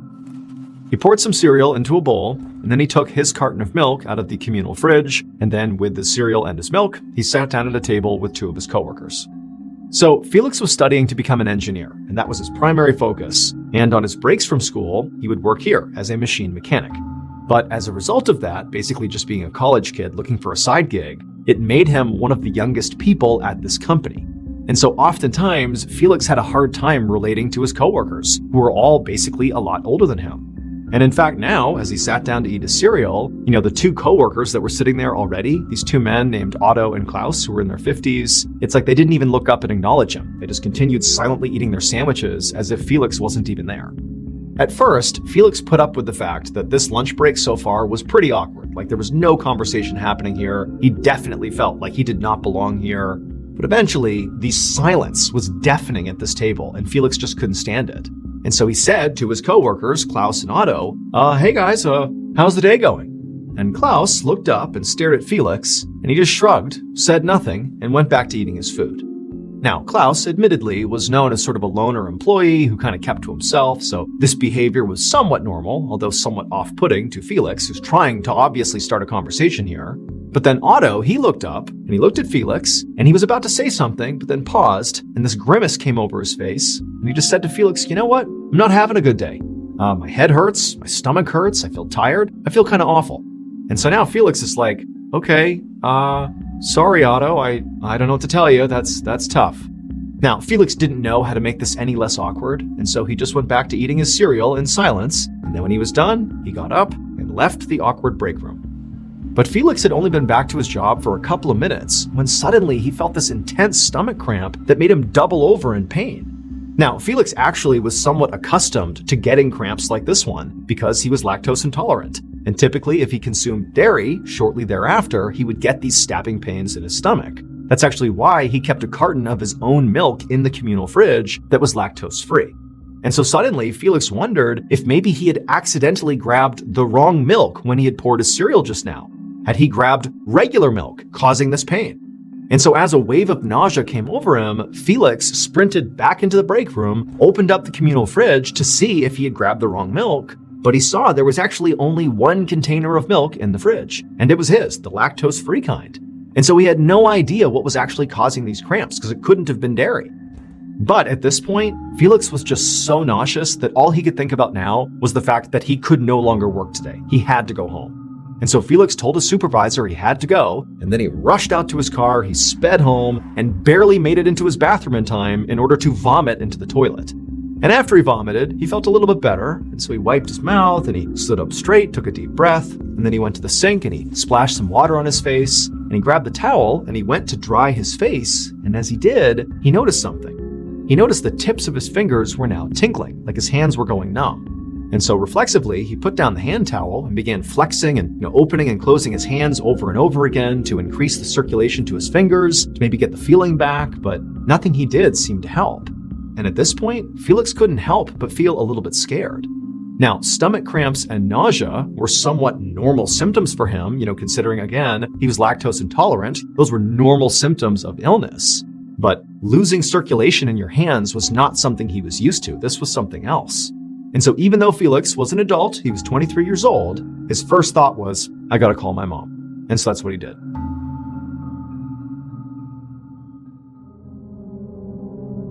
Two weeks later, Felix was still sick. On his mother's advice, he had gone to see his doctor, and his doctor had told him that he was very likely just overworked, and he prescribed Felix some vitamins and rest. But those two things had not helped Felix. In fact, really, his symptoms had only gotten worse. He was still nauseous, and that tingling feeling he had felt in his hands had now extended all the way up into his forearms. And so as a result of this mystery illness afflicting Felix, he had not been able to go back to work, and he had spent the better part of the last 2 weeks just lying miserably in bed. But this morning, he was determined to get out of bed, take a shower, have a real meal, and basically just have a normal day. And so it started relatively well. He managed to, prop himself up and get out of bed. But as he staggered his way towards the bathroom, he lost his balance and had to grab onto the door to keep from falling to the ground.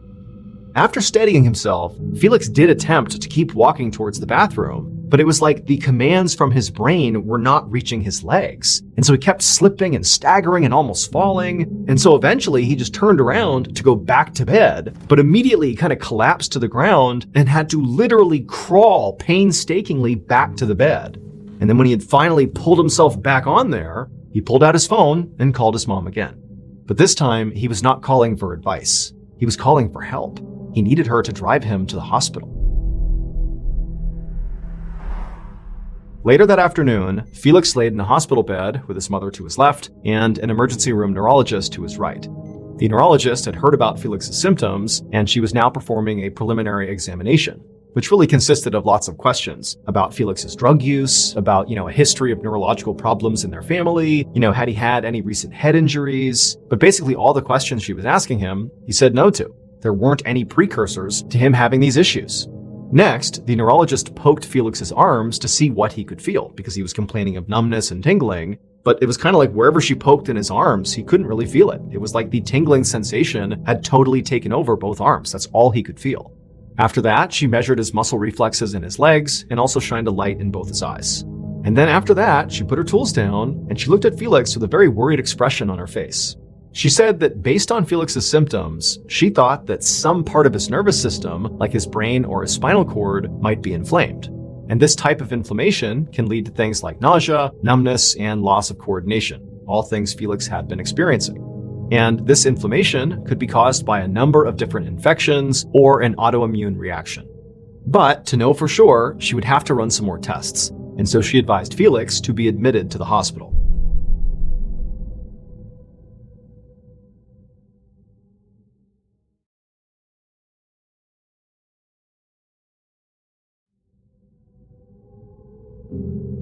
Six days later, the neurologist went to check in on Felix, who was still at the hospital. And as soon as she walked into his room and saw Felix, she saw he looked terrible.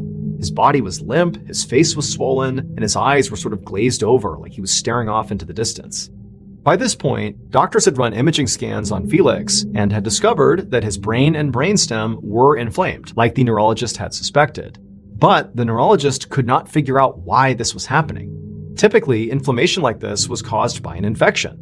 But the neurologist had tested Felix for every infection she could think of that could have caused this, and all those tests had come back negative. So her new working theory was Felix must be having an extreme autoimmune reaction, which is basically when your immune system malfunctions and starts attacking your own body. Autoimmune reactions can cause things like brain swelling. But this theory didn't really help Felix very much. Because first of all, it was nearly impossible to test to see if this theory was even true, that it was an autoimmune reaction. And second of all, even if you knew that's what it was, unfortunately, autoimmune reactions are notoriously difficult to treat. Basically, it was a shaky diagnosis that did not come with an easy cure. The neurologist had given Felix some anti-inflammatory medication, hoping that maybe that would help, based on her research around autoimmune diseases, but it basically did nothing. And she knew that if she didn't find a way to lower the swelling in his brain and brainstem, that Felix could potentially suffer permanent brain damage or even death. So now, in Felix's hospital room, the neurologist walked over to him and tapped his shoulder, and she asked him how he was feeling. And Felix, when he sort of looked up at her, his eyes were rolled back in his skull, and it took a minute for him to focus on her, and then it was clear to the neurologist that it took all of his energy to croak out an answer. But the words he said didn't make any sense. He said, "metal. Mouth." And the neurologist said, "What? What are you trying to say?" And then he said, "Taste. Water." And at that point, the neurologist realized what Felix was trying to say is that he had a metallic taste in his mouth and he wanted a cup of water to clear his mouth. The neurologist felt like this had to be a clue about what was going on with Felix. It was not some random symptom, this has to be connected to the totality of what was wrong with him, but she didn't know what a metallic taste in his mouth had to do with his other symptoms, and so she was baffled. So she just grabbed a cup of water off the nearby table and handed it to Felix, and Felix immediately put it to his lips and tried to drink it, but it was like he couldn't, and the water just dribbled down his chin onto his chest. And as the neurologist stared at her patient, she couldn't help but feel like she was just totally failing here. Obviously there was something horribly wrong with Felix, but she had not come up with a proper diagnosis yet, and all the medications and treatments she had suggested so far had done nothing for his symptoms, and she knew if she couldn't get the swelling to go down, it was just a matter of time before he suffered permanent brain damage or death. And so at this point, the neurologist realized a big change would have to be made in Felix's care. Clearly what she was doing was not working, and so she decided to transfer him from her hospital to a local university hospital where she knew there were some specialists there who they might be able to figure out what was going on here. But the next day, at that university hospital, that team of specialists that had been assigned to Felix's case were just as baffled as the neurologist had been. Because now, Felix didn't just have swelling in his brain and a metallic taste in his mouth. He also was experiencing kidney and liver failure. And this collection of symptoms meant Felix very likely did not have an autoimmune condition. They tested him again for more infections that, maybe could still leave the possibility open that it was an autoimmune condition, but again, those still all came back negative. And so effectively, these specialists who were here to, solve this puzzle were back at square one. They had made no further progress. And so at this point, all Felix's doctors could do was just hope that whatever illness was plaguing Felix would sort of resolve itself on its own. And they would just, do their best to manage his symptoms and try to keep him comfortable until it did. However, by September of 2016, so 2 months after that first day that Felix went home sick from work, he had not improved. He spent most of his time laying in bed unconscious, barely clinging to life. At this point, most of the specialists were just monitoring Felix. However, one of them still felt like a diagnosis here was still possible. We just need to keep looking. And so this doctor actually decided that instead of monitoring Felix, he was going to start looking into some medical research papers. Because he figured, whatever Felix had to be really, really rare. If it wasn't, they would have figured it out by now, and they clearly had not. So he must have something rare. And if there's one place you can go to learn about very rare conditions and diseases, it's medical research papers. And so he began combing through all these papers, and sure enough, he would actually find a case about another patient who had the exact same symptoms as Felix, and they even appeared in the exact same order. First, the stomach cramps and nausea, followed by the tingling in the arms, then the loss of coordination in the legs, then the swelling of the brain, followed by the metallic taste in the mouth, and then ultimately kidney and liver failure. And just like Felix, this patient's diagnosis in this medical journal was not an infection, nor was it an autoimmune disease. Instead, it was a condition that was so rare, it had only been recorded 3 times anywhere in the world over the last century. But this doctor understood that even though Felix's symptoms did appear to match, it still was highly unlikely he actually had this diagnosis because it's so unbelievably rare. However, the doctor thought, well, I'll just rule this condition out. All I need to do is a simple blood test. And so he did this blood test on Felix, literally believing it would just rule this out, except when the results came back, it was positive. This doctor had just solved the case, the one that nobody else seemed able to do. But the doctor was not happy. Instead, as he stared at the test results, he was kind of horrified because this diagnosis was a death sentence for Felix. There was no cure for this. And worse, this diagnosis meant other people potentially could be in danger here. And so the doctor knew his next step, of course, would be to contact Felix's family and tell them what he had discovered. But he also knew this was no longer just a medical problem.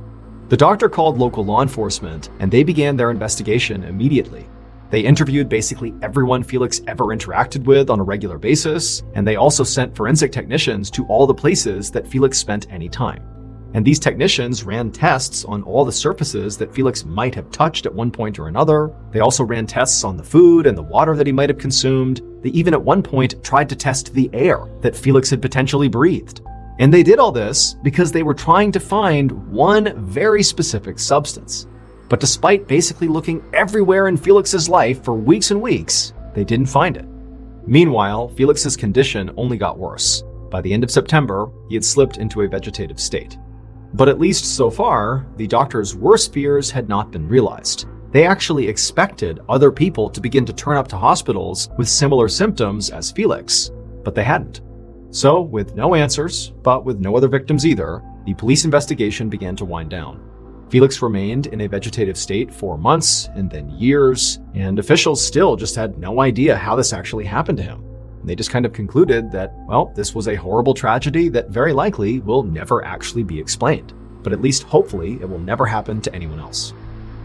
But then, 2 years after Felix fell into his coma, some very strange things began to happen at his old manufacturing job. So at this manufacturing company where Felix used to work, it actually was pretty commonplace for employees there to get sick fairly regularly, like more than normal. However, their illnesses were sort of basic. Things like headaches and stomach aches and feeling sort of tired. Things that didn't really raise big red flags. But now, Otto, the middle-aged man who had complained to Felix over their lunch break about his stomach and his head hurting, was going into kidney failure. And in fact, he was so sick he couldn't come to work anymore and had to get dialysis 3 times a week just to live. And also, another much younger employee, whose name was Elias, he was 26 years old, he had begun having stomach aches. Now, again, that was fairly common at this company, but for Elias, these were not normal stomach aches. These were crippling, severe, like you can't focus on anything else type of stomach aches, similar to the ones Felix was having. Now, Otto and Elias had not spoken to each other about their respective illnesses. This was a place where people just kind of got sick periodically and kept it to themselves. It was just not really that big of a deal. So they hadn't talked to each other, and they certainly had not connected what was happening to them to Felix and his illness, which was now over 2 years before. But that would all change one day in May of 2018, so again, we're still talking about 2 years since Felix went into his coma, when Elias was having his lunch in the company break room, and he would discover something that would connect everything and blow this case wide open. Elias's shocking discovery led police to do a search of a local home. And at first, this home seemed totally ordinary until they went down into the basement. Because down there, it looked like a mad scientist's laboratory. There was this metal table with all these beakers and scales on it, and then behind it were all these shelves that were stacked high with old jam jars and paint cans and even old mayonnaise bottles. And it would turn out, inside of these mismatched containers was a collection of deadly chemicals that a judge would later say were more toxic and more deadly than the literal chemical weapons that were used during World War I. This basement laboratory belonged to Klaus. He was one of the two employees that Felix sat with during that very awkward lunch break. The one was Otto, who told Felix he didn't feel very good, and the other was Klaus, the man who, when asked how his day was going, just looked up at Felix, shrugged his shoulders, and said nothing. It would turn out, for years, Klaus had been buying deadly chemicals online, mixing them together, and then sort of testing these concoctions on his coworkers. He would just poison their lunches and see what happened. Felix's very rare disease that only 3 people had experienced in the past century in the whole world was effectively extremely acute mercury poisoning. Basically, an ungodly high level of mercury poisoning. Because Klaus was literally just putting mercury into Felix's cereal, and he was just eating it up. In addition to poisoning Felix's cereal, Klaus also put lead literally right on top of Elias's sandwiches, and then he also put a combination of lead and cadmium into Otto's food. Klaus was only caught because Elias made that big discovery. While he was eating his lunch, he noticed there was a strange powder sitting on top of his sandwich, and so he called the police. Klaus never explained his motives for the poisonings. In March of 2019, he was ultimately sentenced to life in prison. And unfortunately, 10 months after that, Felix, who had been in a vegetative state for 3 years to that point, passed away. As for Elias and Otto, they still suffer from long-term effects of chemical poisoning.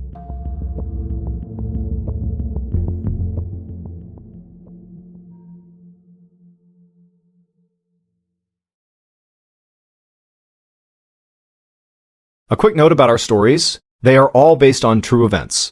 But we sometimes use pseudonyms to protect the people involved, and some details are fictionalized for dramatic purposes.